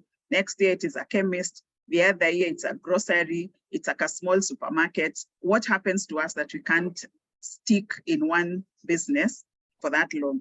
The challenge is we do not separate our personal expenses from our business, such that we expect that all our expenses will come from the business. So if you pay school fees from your business, mtoi amefukuzwa shule ama the way there's no supper today, or you open the drawer, you give cash, enda mkanunue food. There's mtoi anarudi shule, unafungua drawer, you give them transport money back to school. How do you assess the progress or the status of your business? Because you've commingled everything, you can't even tell whether you're moving or you're just rotating in the same space, because you keep removing money there for personal things, so the business can't sustain itself. When you look at the Asians, and that you can check even with the statistics of the account holders in the Securities Exchange and in the CBK CDS, most of them are foreigners. So that means their personal expenses come from a different source, not from the business. But then we incorrectly believe that it is that business which sorts them. To some extent, yes, but the more they make from the business, the more they save and the more passive income they make, such that even when the business is going through a dry spell or it is on a dip, they're able to supplement that from their passive income, and they're able to stay the course. And the longer you stay in that business, there's experience that you gain from it. So they're able to pinpoint where the mines are. And as years go by, their experience is really unmatched, and that is why the business says keep growing. But if you, on the other hand, you started Mtumba business, shortly, unaona that one is not working because your neighbor is selling utensils and you think they're doing well, so you think that is where the money is, you run there. COVID season, we saw a lot of wines and spirits. Where are they now? Most of them closed down. So you can't afford to use your business money with your personal. So strictly keep your business money on the side. It will help you to tell faster whether you're growing or you're not growing. Otherwise, your life is like that.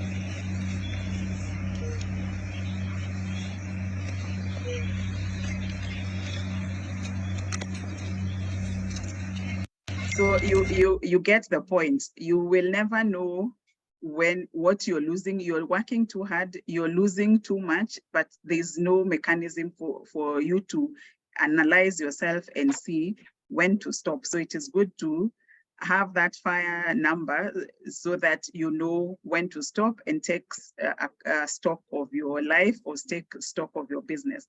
So we have various sources of income. We have salary for those who are employed. We have business profit, dividend income. If you're invested, you have done some investments, rental income from rental units, fees for those who are in consultancy, capital gains if you sell assets, interest income also from investments, jackpots. okay, this is not very guaranteed, but it is, you can win a jackpot. Royalties for the creatives, where you protect your creativity through patents or IP. And then what I'd like to emphasize here is monetizing your talent. Much as you're in business, is this business, are you there because it is what earns you money? And if that is the case and it is working, that is fine. But can you find another stream so that you monetize your talent? We all have talent. If you don't know what yours is, ask the friends around you. They'll be able to pinpoint you to the right direction. So think of how you can monetize talent and earn money from it. And there are many ways to make money from your talent. And this doesn't necessarily require a lot of capital. Even if you need something, it's a very small amount of money that you may need, which you can get from family, friends, your spouse, and you can monetize it and it can take you far. Because also the other greatest fallacy that we have is that because you're running a successful business, you're set. Even the Bible says that you need 8 sources of income. So yes, your business is doing well, but remember we said it is a high risk if that is the only source of income for you. So get other sources of income, minimum at least 4. Before you invest, because I'm talking to investors, you need to understand where is your money being invested. If you don't understand the asset underlying that investment instrument, probably it's actually a scam. You need to be able to understand what are the risks associated with it. And remember, this risk, as Katana had said, it also goes with age, because at certain ages, you're risk averse. At certain ages, you actually a risk, you embrace risk. So what are the returns of that investment, so that as you invest, and I also would like to say that when you invest, set your goals and attach your goals to an investment. That way, then you, it's a mechanism that will ensure that you're actually consistent and disciplined to actually save towards it. But that saving, because I ask many people, do you save? Then you will say yes. How much? Most people will say 5, 10, 2,000 up to 10,000, and they actually think that they're really, really doing a good job. But then again, the question is, you're saving for what? Almost always, people will tell me, for an emergency, for a rainy day. Then the question is, this emergency or this rainy day, how much does it cost and when do you expect it to happen? So you see, in essence, you have a zero plan, which means you've already failed before you started because you actually have no goal. So the best way is identify what are your pain points, what goals do you have, whether it is holiday, whether it is going back to school, whether it is expanding your business, whether it is venturing into another business space. Do your research, how much does that cost? When do you want to achieve that goal, so that it determines how much you put aside now. And for emergency, we've said it is 3 months of your monthly expenditure. So that one aside, these other saving that you're doing so that you attain financial independence, which goals are they? Have you asked yourself, if you have children in school, how much you will need to pay in terms of fees until they actually just achieve the first degree? When you look at the sum total of that, if you do that projection, that money will shock you. So how can you get creative about it so that you set up a fund, you save up to a certain amount? For instance, if your projection comes to about 10 million, then by setting up a fund of about 5 million in investments, the return of that 5 million will be sufficient to actually educate your children. The same schools up to that level. And the beauty is that you still retain your 5 million, which you can use for anything, which you can now do, use to achieve your bucket list. So what goals do you have, so that then you work towards some meaningful, it's a mechanism that ensures you work your goals in a meaningful and planned manner. So how can you leverage, like if you have a big goal, like maybe education, if you do a projection, it is 10 million, it looks like a big figure, but how then, because you don't need the 10 million at once, when they're in the lower classes, the amount is not as high. So how that will keep you going, and ultimately it will feed into your financial independence number. So setting up goals and using the leverage on what it can give you to achieve your smaller goals. When you understand where the assets underlying your investments, then you will not fall prey to such things, to quails, how many people were victims, the pyramid schemes, because when you ask somebody, this pyramid scheme, yes, you're telling me if I recruit people, I get this much and blah, blah, blah. But what is the underlying asset? And if at all that was true, then who would have been poor? Right now, there's some crypto money business that people are telling you it makes 1% every day. When you think about it critically, 1% a day means 365% a year. Who would be poor? And what is that they're investing in that actually makes that money? When you think about it that way, then it will just answer you. It can't, there's nothing like that. You can't earn 1% a day, because what are they doing? What business is it that they're investing in that can give you that 1%? And if that was true, who would be poor, honestly? So when you understand that, it will help you to avoid these traps, which look very lucrative. And when these guys talk to you, they are so convincing.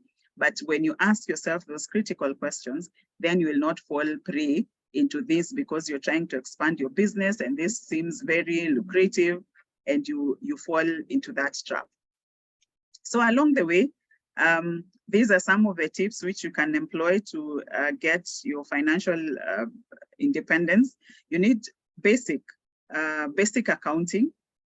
However bad you hated maths in school, you need to do some basic accounting.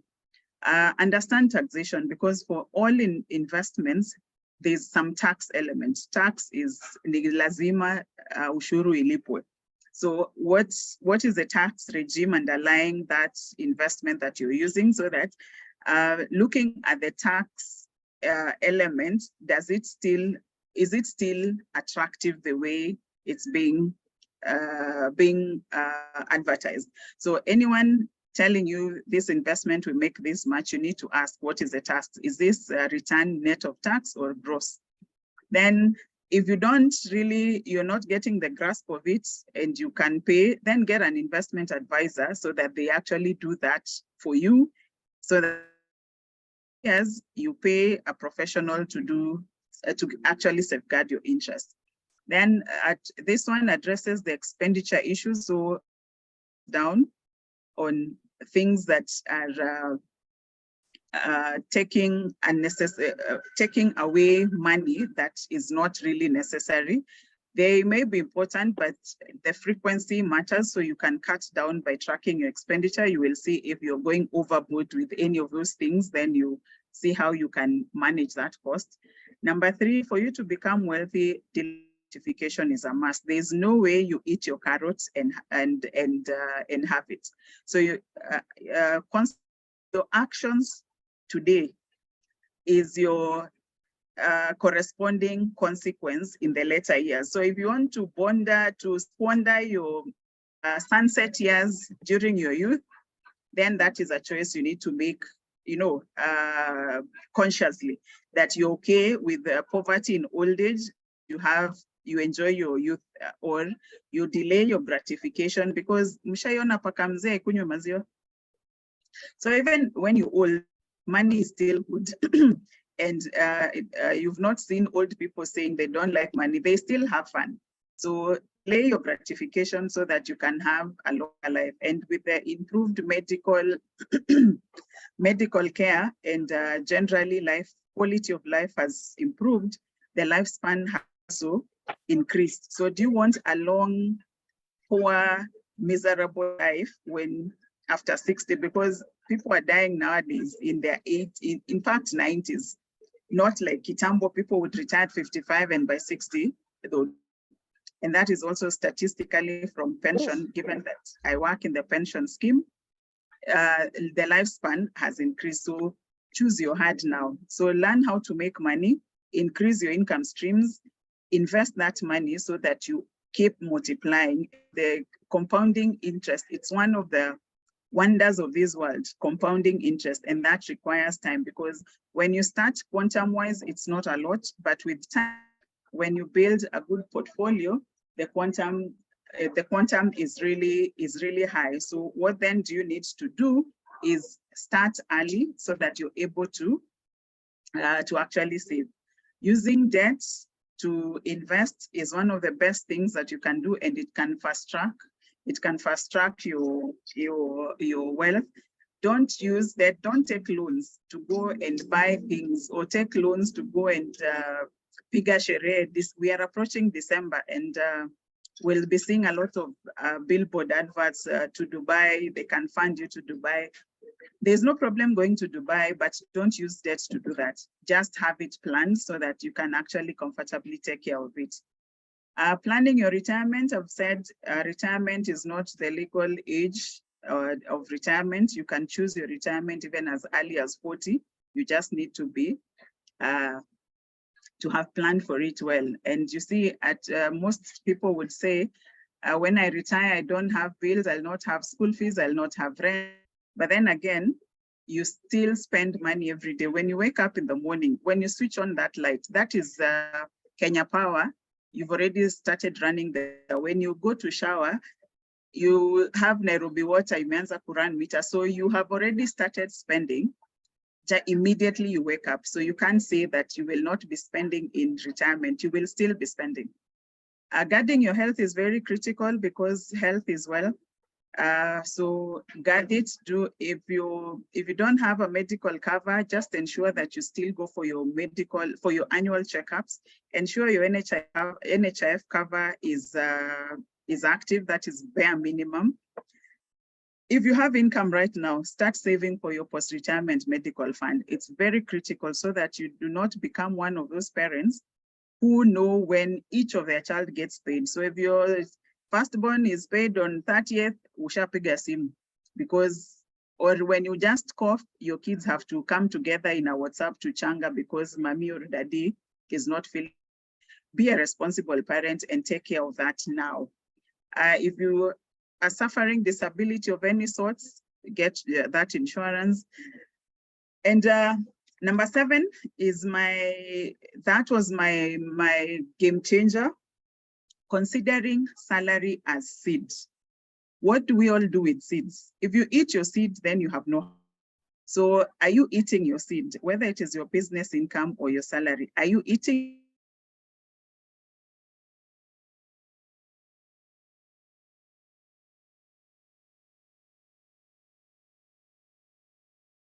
it?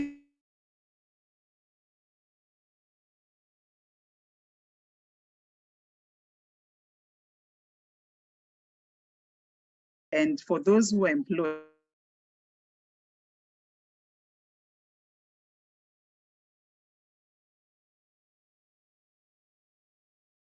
you need to act and aggressively build that. If you're buying a car, whether in business or you're employed, look at, and I've said for those ones who are running a business, pay yourself a salary. Don't do that commingling that we do, because no wonder our businesses, most of them really go nowhere and they do not survive your generation. So if you started a business, if you transition, clearly your business also transitions with you. Let us be more responsible and ensure that we start businesses that run beyond us. So if you're buying a car, the rule to assess whether you can actually afford it is that you need to have 20% down payment, whether or not you're using a facility that gives you 100% of that loan. So let's say you're buying a car of 1 million, you need to have 200K aside. Atakama, they're not going to ask for it. And that 200K, then make sure you invest it if you don't want to give it as a down payment. You need to be able to pay for it in 4 years, even if the facility allows you more than the 4 years. And the deduction that is going to, the deduction for that loan should not exceed 10% of your income. And I know many people ask, is that gross or net? And then the question would be, when you ask me gross, when will you ever recover that gross amount? Your 30% that goes to government, when will you ever recover it? So that you want to base your expenses on money that you don't have. And no wonder you keep suffering deficits, because you want to project your income on gross, yet you will never, that 30%, there's no day it will ever come to you. So your income is on that 70%. So that 10% should not exceed your actual income, that the money that that actually comes to you. So that is how you assess whether that car is within your range or you're living above your means. When it comes to a house, it needs to be maximum 30%, whether it is mortgage or rental. It doesn't need to go above 30%. Otherwise, you will be in that rat race of your paying Paul, borrowing from Paul to pay Peter, because ends will not meet and it will be very difficult for you to strike a balance. The other consideration, if you're buying a house, ask yourself if 10 years from now, that house would still be relevant, because most people, I have architect friends and they say, people build or buy houses, number feelings, because maybe you come from scarcity, your parents didn't have a good house, so you want to show people that you have arrived. Maybe by the time most people are taking a mortgage, their kids are going to high school or are in high school. So when you consider these kids in the next 5 or so years, they'll be out of your house like forever. Why do you need a big house which will have no one? So you have a 4 or 5 bedroomed house, you and your spouse only, and no one comes. And Kenyans nowadays, we don't like hosting people. So why do you need that big house? It is consuming your electricity for nothing.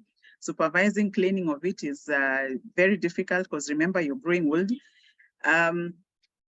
Even when a house girl comes and sees that kind of a house, the money they will ask for is very high. So why do you need it? So ask yourself if you will still need that kind of house 10 years to come, then you will adjust your decision. For diversification, we've said diversification is key. If you are interested in investing in stocks, how much of your portfolio should you put in stocks? This formula is you take 100 minus your age. For instance, if you're 40 years old, 100 minus 40, then that means your portfolio is 60%. You can comfortably have it in stocks. And then it goes without saying that as you grow older, your investment in stocks will keep reducing. And even the retirement experts advise that as you grow older, you shift your investments to more stable investment instruments. But when you're younger, you have the time. So even if the stock market is playing up and down, you have the time to wait for it to stabilize. When you come across some windfall, I always say money talks, and very loudly at that. Give yourself 24 hours before you spend, such that after the 24 hours, if you still strongly believe you want to buy that which you wanted to, then probably it's important. If not, then divide that money into 3, a third to your retirement plan, a third to paying debt if you have debt, and a third piga nao sherehe, because it's important. We live this world once. The other important thing, as we started, we said you need to have portfolios, and the last one is estate planning. And most people, especially Kenyans, this is where we go wrong. We work so hard, we accumulate a lot, but we do not plan for it for whatever reasons. I wish I could understand. I'm still looking for that answer. But it is really, really critical that we plan our estate. And planning our estate is you putting down exactly what you do now on paper, so that somebody else ensures that things remain status quo even when you transition. Because when you don't do that, imagine this is what happens.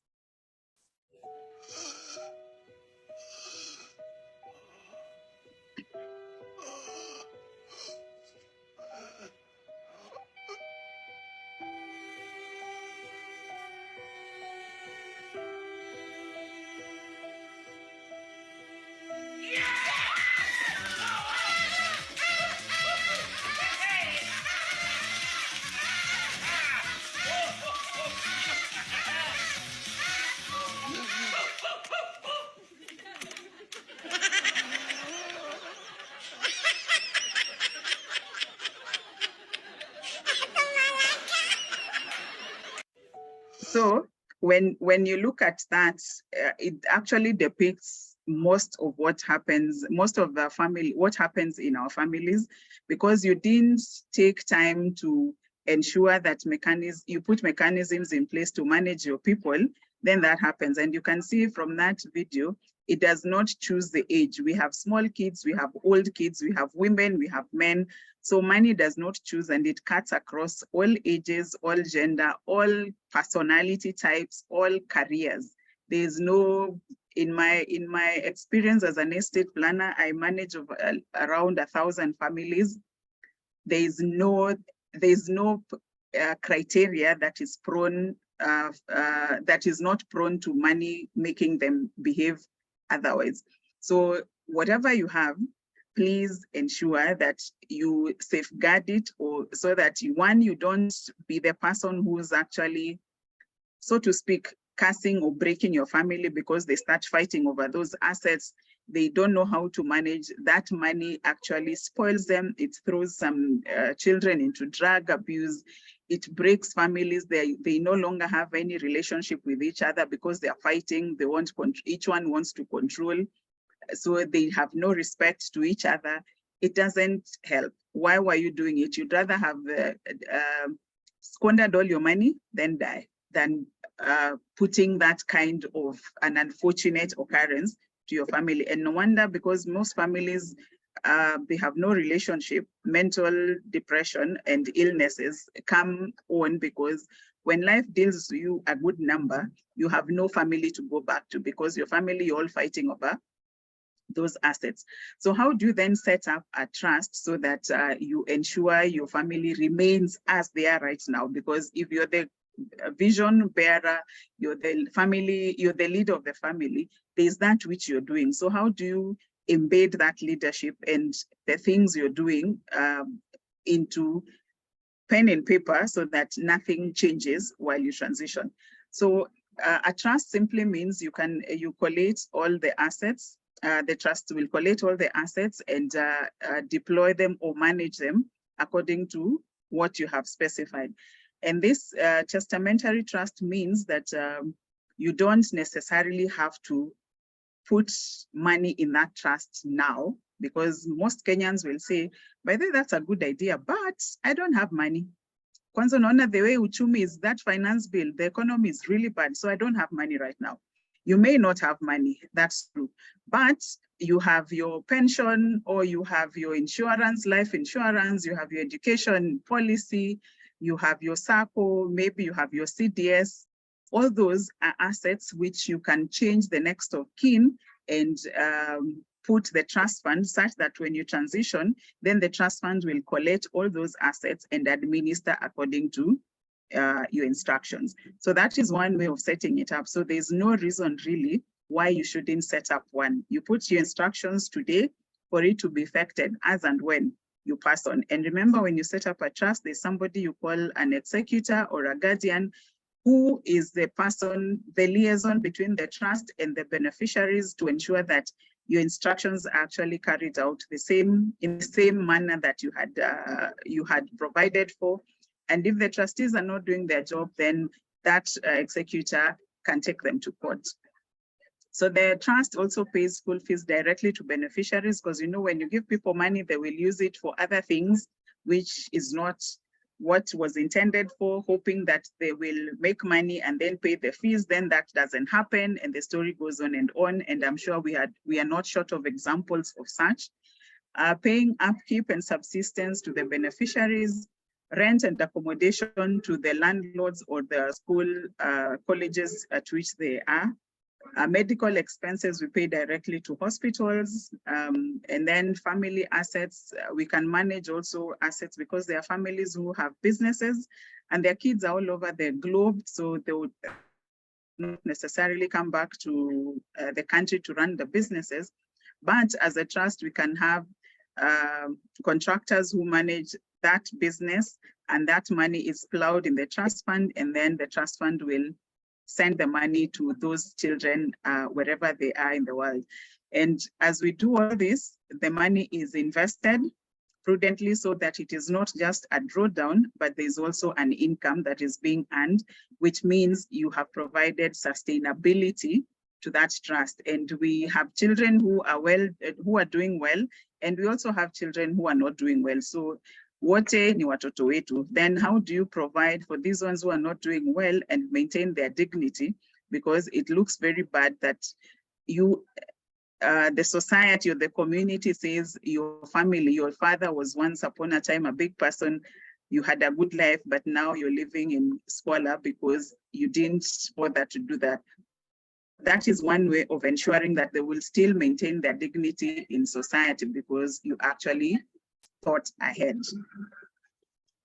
These are the assets I was talking about: your insurance, your retirement, your cooperative, your CDS, your bank accounts. And for bank accounts, then you have to execute a payable on death form, so that that form you will indicate that whichever money will be in your bank account will go to the trust fund.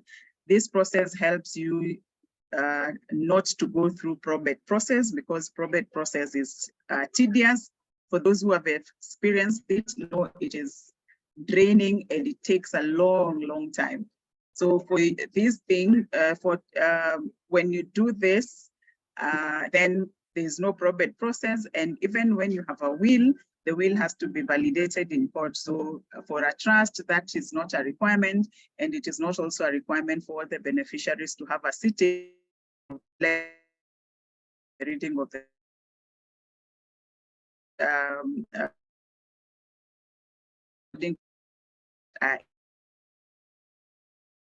that is how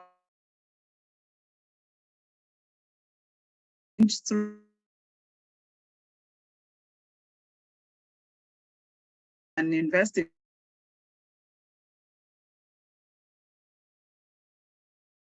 deposit, you can invest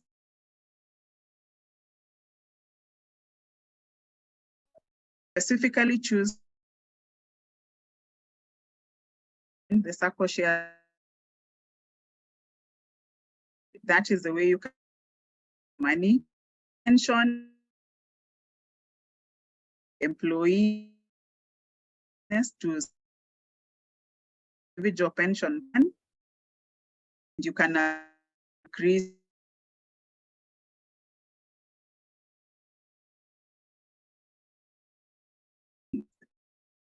package, meet your needs at retirement, then by additional contribution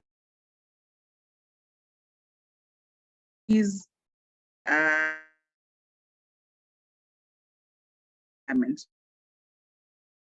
also for treasury interest rates are %, so take advantage instrument it's for bonds till the 10. For evaluating success, look at the payroll number is above, may not be, because 6 years the repay go up into your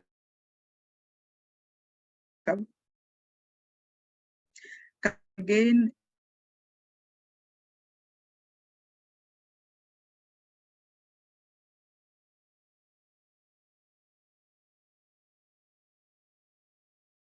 Forms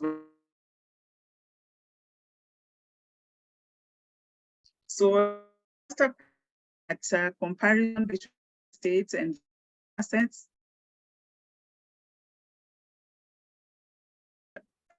Real estate is between 12 for that.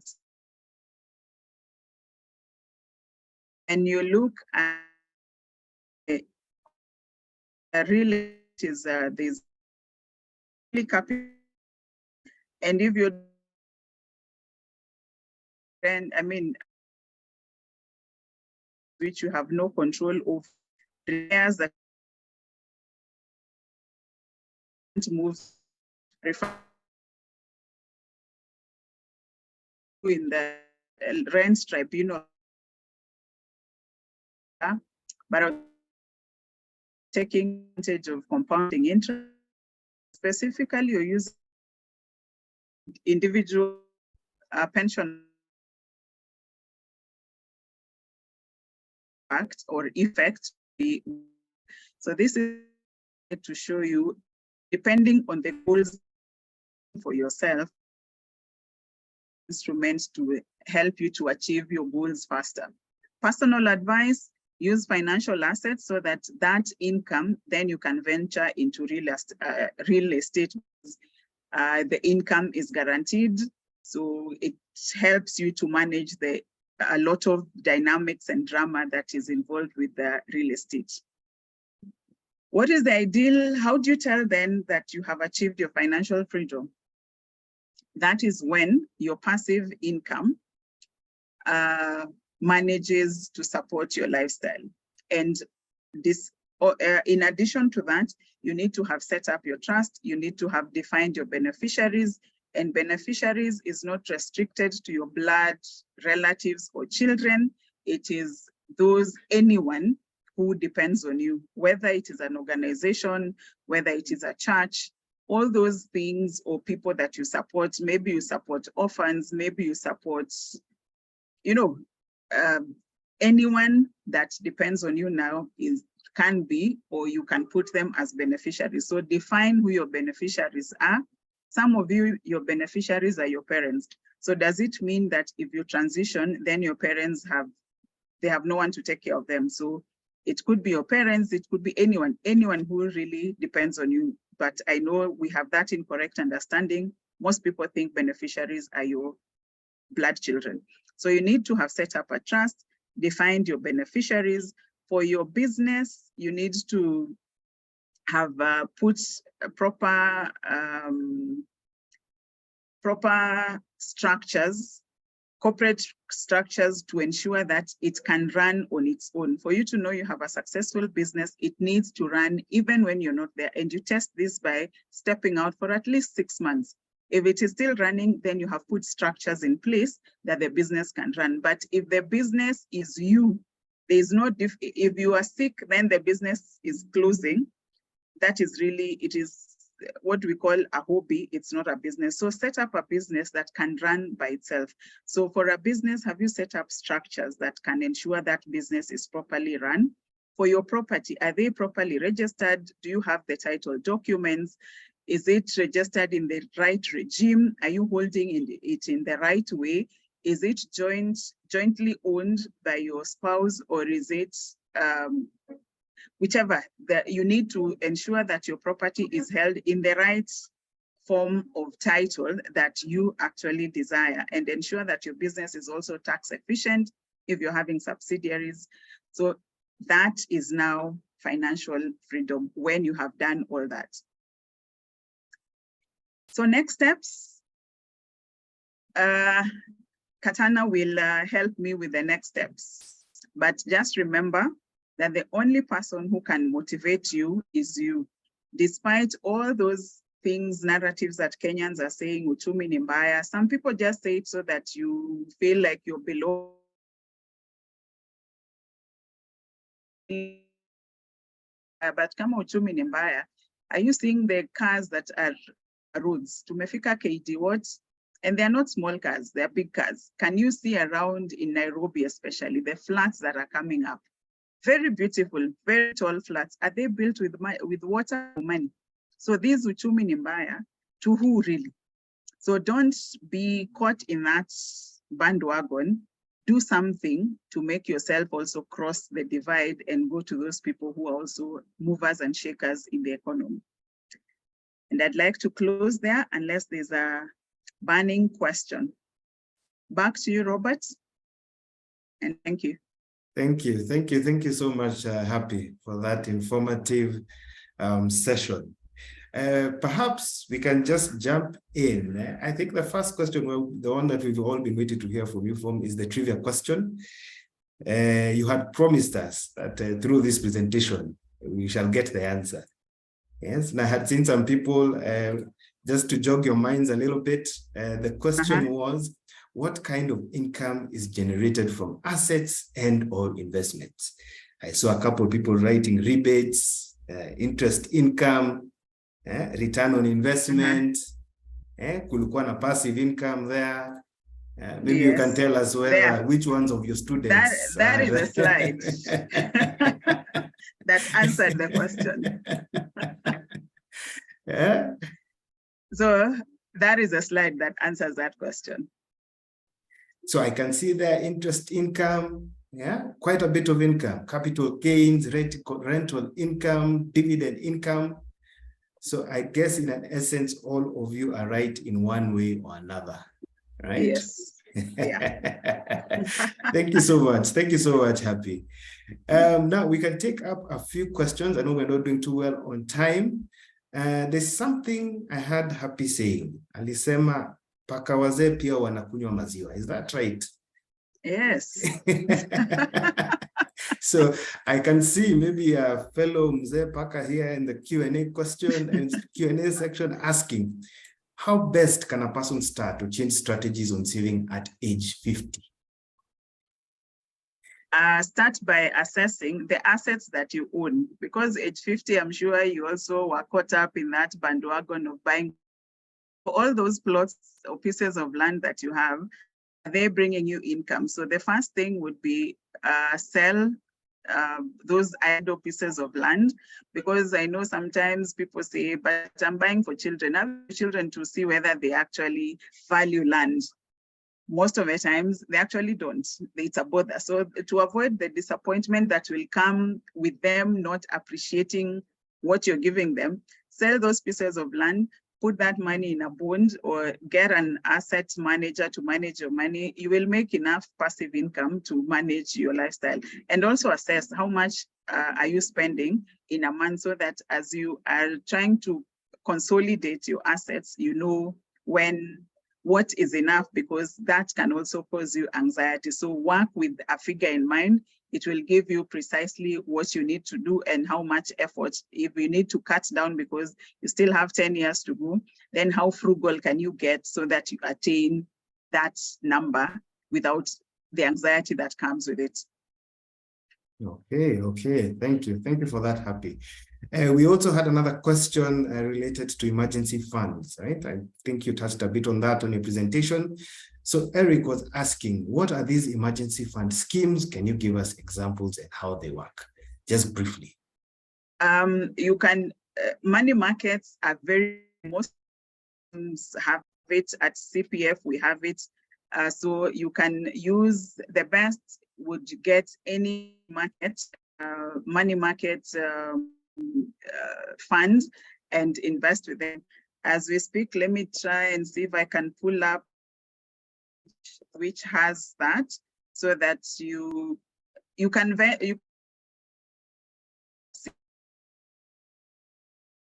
would be the best form of investing for your month.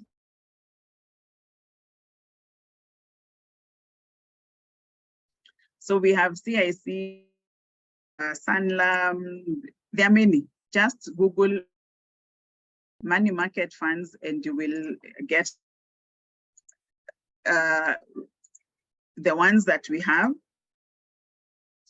Ensure that you actually put your money there so that it keeps growing. So, as you wait for an emergency to happen. As Happy, it's also to look at what exactly as the emergencies you have. We have also, it can be medical, it can be for your business, anything that you need to put up in terms of the emergency. So for instance, we have the emergency in terms of a post-retirement medical. Also, it's also one of the ways in terms of how to store your money to be able to take care of the emergencies in the future. Okay, I hope you can now see my screen. Those are just a few. It doesn't, but just the purpose for that is to show you that it caters for all income earners. Looking at, you just need 100 bob. So there's no excuse that sina pesa. You can't have 100 shillings. So you to open, you need 100, and minimum increase means time you need to top up, it needs to be 100 bob. So we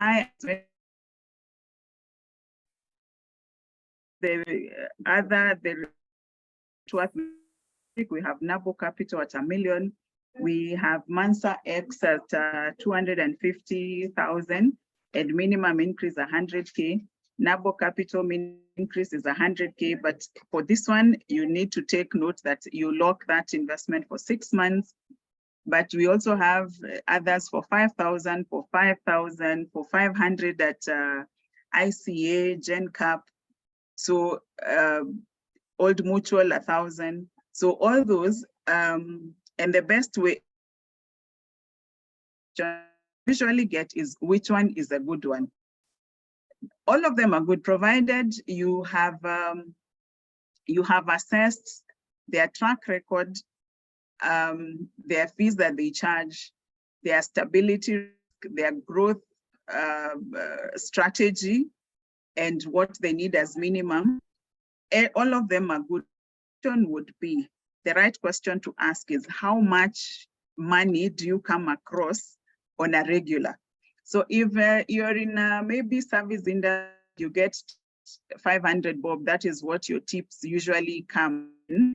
That the most money you always, the frequency of you getting money outside your normal mainstream is 500 bob, then it doesn't make sense for you to go and take NCBA, which needs 5,000, because when do you accumulate these 500 mpaka 5,000? So for you, you then go to the one for 500 like GenCap or ICA, because minimum is 500. So every time you get 500, you save, because remember we've said it's a discipline that you're cultivating. So the question is, the frequency at which, the amount, the quantum of money that you get frequently be your main income generation activity. Because if it is salary, we advise that you put a standing order. If it is business income and you pay yourself this salary, you put a standing order. So besides that, what quantum of money do you get on a regular? Market fund that allows that kind of money so that you actually then build over. Because if you get 100, then and umefungua 1,000, your 100 utangojea lini. By the time you are hoping to fika 1,000 ulikula, you spent it. So like what I do, and you can have several. I have several myself. I have 3. So if let's say I've gone shopping and I've gotten a discount of 300, 350, I would stop it at 500, and I send that 500 immediately before I pay for it, so that when I walk out of that supermarket, I don't feel that I spend money and then I have something else to spend that money on. I will actually truly not have money. So that is how I would. That is how it would help you to actually cultivate that saving culture. I hope I've ever asked that question. I believe you have. Paul, I can see you're back. It's okay. I think Happy has well captured in terms of what is there, and maybe for the teams, just to empty it in terms of the call to action to them. If you need more guidance, and I'll open the slots for the SMEs and also the individuals, in terms of the training, in terms of financial and investment planning, we're giving out we're giving a free consultation, 1-hour consultations with the team, appropriately be able to carry out investments.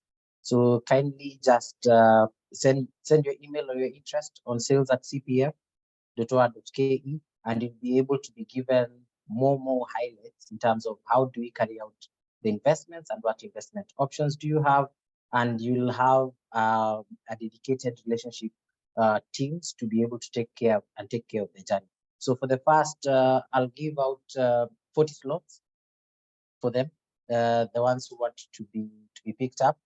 So if you're interested, do you want to know in investment, or do you want to be taken through financial planning? So choose financial planning or investment planning. So the next, I'll give 20 slots to each.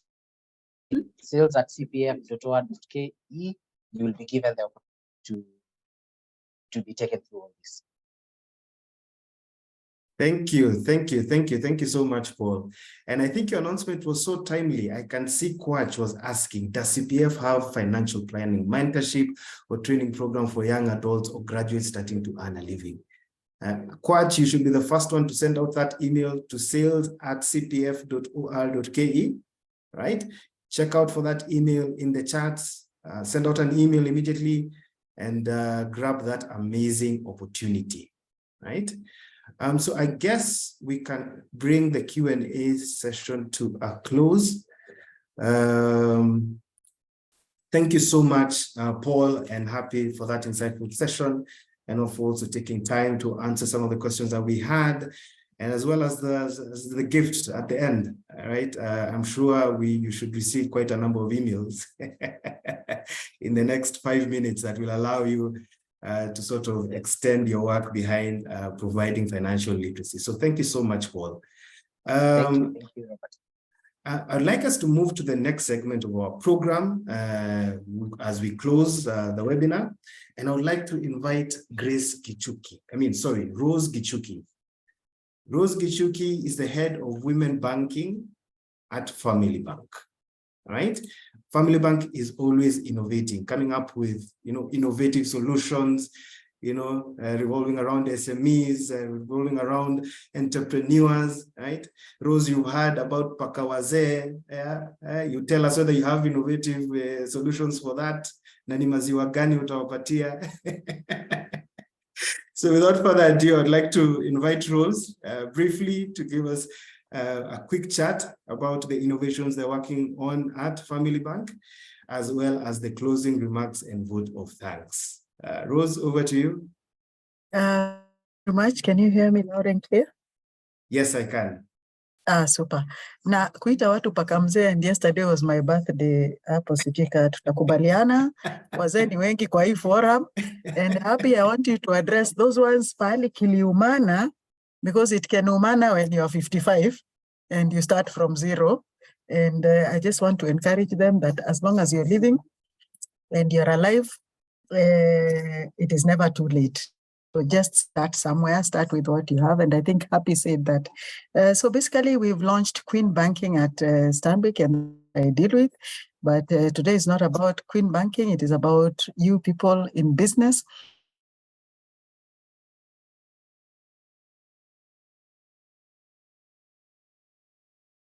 World, bring you such sessions that are very informative. We will continue to do them under women banking, and also as a bank, we will continue to bring you such webinars that bring you information. And the topics can be about anything. They can be marital. So also put in your suggestions there. If you really liked this, let us know what else you'd want to hear about. If it is just a session on that financial planning, watu wa CPF mjue mtarudi mfanye tu session ya financial planning. We dive in and what it entails, and probably even segregate us into age groups, because mashida za 22-year-old na mashida za 45 na za 55 are totally worlds apart. So mine is to thank everybody who was on board. I want to remind each one of us that let us distribute our 24 hours to make a good balance sheet of our lives, okay? So in a day, you have 24 hours, divide them into 8. 8 plus 8 plus 8 is 24. So for 8 hours, please work hard, very hard, because even God tells us, I will bless the work of your hands. So kama kazi, usingoje blessings. Fanya kazi, weka kazi kwa meza, naye Mungu wa bless. Sindio? Then, so work very hard. The next 8 hours, please, jaribu kulala. I know things are many. Nasikianga the young ones like Robert here, acha ni na maisha kitu kama hiyo, lala. Then you'll be looking good when you're old, you'll be healthy, so good sleep is the next 8 hours. Try and put in 7 or thereabouts, because your health is also important. Then the last 8, there are 3 Fs, 3 H's or 3 S's. You can choose which one. What F's on the last 8, we can put family. Make sure your family is doing okay, your friends, and also your faith. If you choose the 3 H's, it will be health, hygiene, or hobby. If you choose the 3 S's, it will be soul, service, na smile kama ya Rose hapa. Sawa? That's what keeps you young. Keep smiling. Live within your means, tumeambiwa. But what I preach out there to my women and to the men and women right now here is mumeambua, in short, follow your shilling. Hashtag follow your shilling. Because today it is called 1 shilling. If you add another shilling tomorrow, it will be called 2. If you add another one, it will be called 3. There is no day it will be called 1 again. And did I tell you it's never too late to start? Si hata Colonel Abrahams alianza hiyo Ken Chick, inaitwaje hiyo mnakulanga? Which I don't eat. What is it called? What is it called? The junk food ile ya Colonel Kentucky KFC. Fried Chicken. KFC, Kentucky Fried Chicken. Yes, he started at 63. Please note, some of us, like I'm 57, so 57 minus 78, I still have some years there before I can even vie for presidency. You've seen Biden, you've seen Raila, wako huko ma 78, na bado wako. So like I'm telling you, you're young, you're still in the race, you're still alive, you can do this. And as long as you're alive, again, I repeat, it's never late. Na kikiumana, pick yourself up, dust yourself, start again. Remember, 1 shilling, 2 shillings, 3 shillings. It will never be called a shilling again. I like what whoever is employed here, what somebody said, salary is a seed. So whether you're eating it or not, you're an SME. Remember, one time, you won't be able to run around as fast or as speedily as you do right now, or even be as creative, wacha hata kukimbia around. So you're being told to do what produces the greatest good for the greatest number. How you interpret that? Do what produces the greatest good for the greatest number. So, kama ni do, you to do. Kama ni joy unataka, you know what to do. Kama ni peace, you know what to do in business. And especially with SMEs, we tend to forget that, the business, you can be in business today, not in business. You can grow old and be able to run that business. So think about that future. Think about how you will have slippers of the same color, not different colors. Think about how when you leave the city or wherever, how it will be. Just have a picture. See you somewhere at 85. Or go and look for an 85-year-old and then sit and compare what you want to do. There are enough examples in this world. So I want to wish you at Bank, we have products for everybody, from Mudosi uanze kuwekea hiyo 1 shilling, it is called 1 shilling today, another shilling. And when you bring the cashier who with the same stamp of 1 million will have your 1 shilling with the same smile. I have Akina Joyce here in customer service. They know how we do it. What you're doing or which direction to go, please, kuna experts. We know where to find them. Remember, as a bank, it's like an umbrella of with us. We know who we can find to walk that journey. So please feel free to ask us for financial fitness.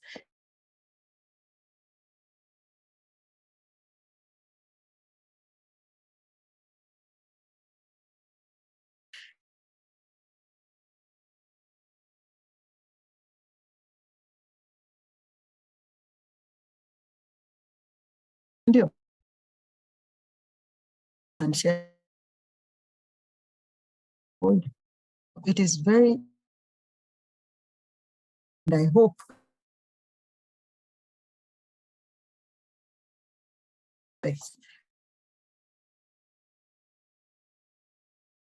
please remember, we serve a God who is not limited to opportunities and a God who is able. So walk tall, walk in faith. May God bless you. Thank you, Team CPF. Thank you, Team Wild. Thank you, Team Family. And of course, at Queen Banking, from our women banking team, where we say we are queen makers, we are telling you we will work with you for life. And Sana, and God bless you. Thank you for tuning in to this session. Robert, I don't know whether I've done you justice. Yes, you have indeed. I think what you've done for us is very, very important. you have shown us and told us how we will live long enough to actually enjoy all these investments that we are talking about. Yeah, and we really, really appreciate you for that. So thank you so much, Rose. That was such a wonderful vote of thanks and perhaps a wonderful way to end this insightful session. It was Rose's birthday yesterday, so take some time in the comment section, wish her a happy birthday if you can. I'm sure she'll be really grateful for that. Thank you so much, Rose. I will put my contacts in there. So should you need anything from us, please feel free to talk to us. We have a lot of things we are doing, unsecured, and a lot of facilities to boost your business in everything. Agri, name it, plus opportunities. Karibuni sana. Thanks, Robert. Sorry. Thank you, Rose. Thank you, Rose.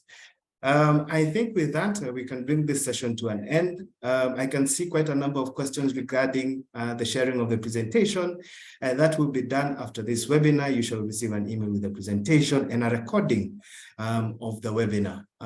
We are also always trying to look for ways to improve these sessions in partnership with all our partners, CPF, Family Bank.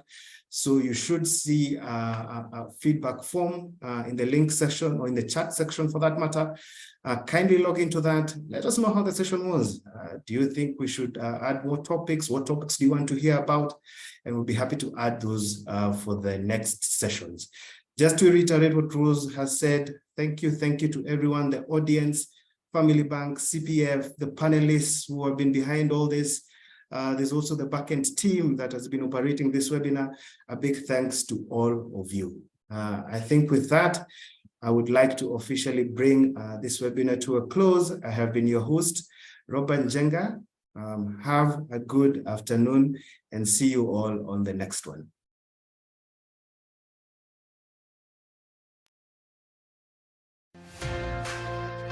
Every day, millions of women across the world seek to bridge the gap on social, political, and economic inequalities. They seek a partner to walk the journey of life with. Women are the heartbeat of our society. They raise and hold our families together. They are a significant force driving economic growth. Family Bank has made a commitment to bridge this gap, to be the partner that our women so much seek for prosperity. To be the partner at the heart of every woman seeking growth and progress every step of life. Family Bank is where every woman is valued. Your financial partner dedicated to empowering women, giving you access to credit, making dreams a reality. We are here to build and grow our women. We pride ourselves in offering the best savings and investment options. Our women insurance proposition is unmatched in the industry. We are more than your financial partner. We educate and inform you so that you can know better to do better. We connect our women to other like-minded women, networking and market linkages. We care about your well-being because your success is the heart of the family and our business. Ladies and gentlemen, now, introducing Queen Banking by Family Bank. Walking with women for life.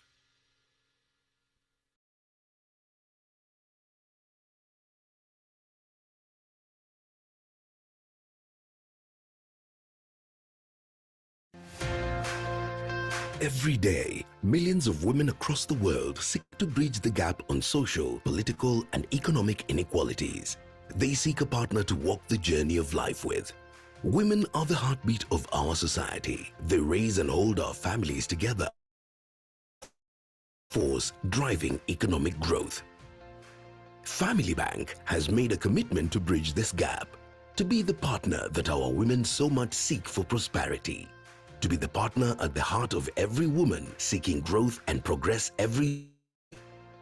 Family Bank is where every woman. Partner dedicated to empowering women, giving you access to credit, making dreams a reality. We are here to build and grow our women. We pride ourselves in offering the best savings and investment options. Our women insurance proposition is unmatched in the industry. We are more than your financial partner. We educate and you can know better to do better. We connect our women to other like-minded women so you can thrive in the power of networking and market linkages. We care about your well-being because your success is the heart of the family and our business. Ladies and gentlemen, now Queen Banking by Family Bank. Walking with women for life.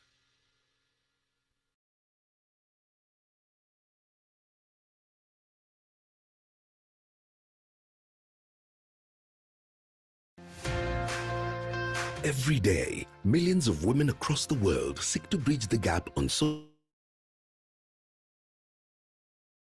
a partner to walk the journey of life with. Women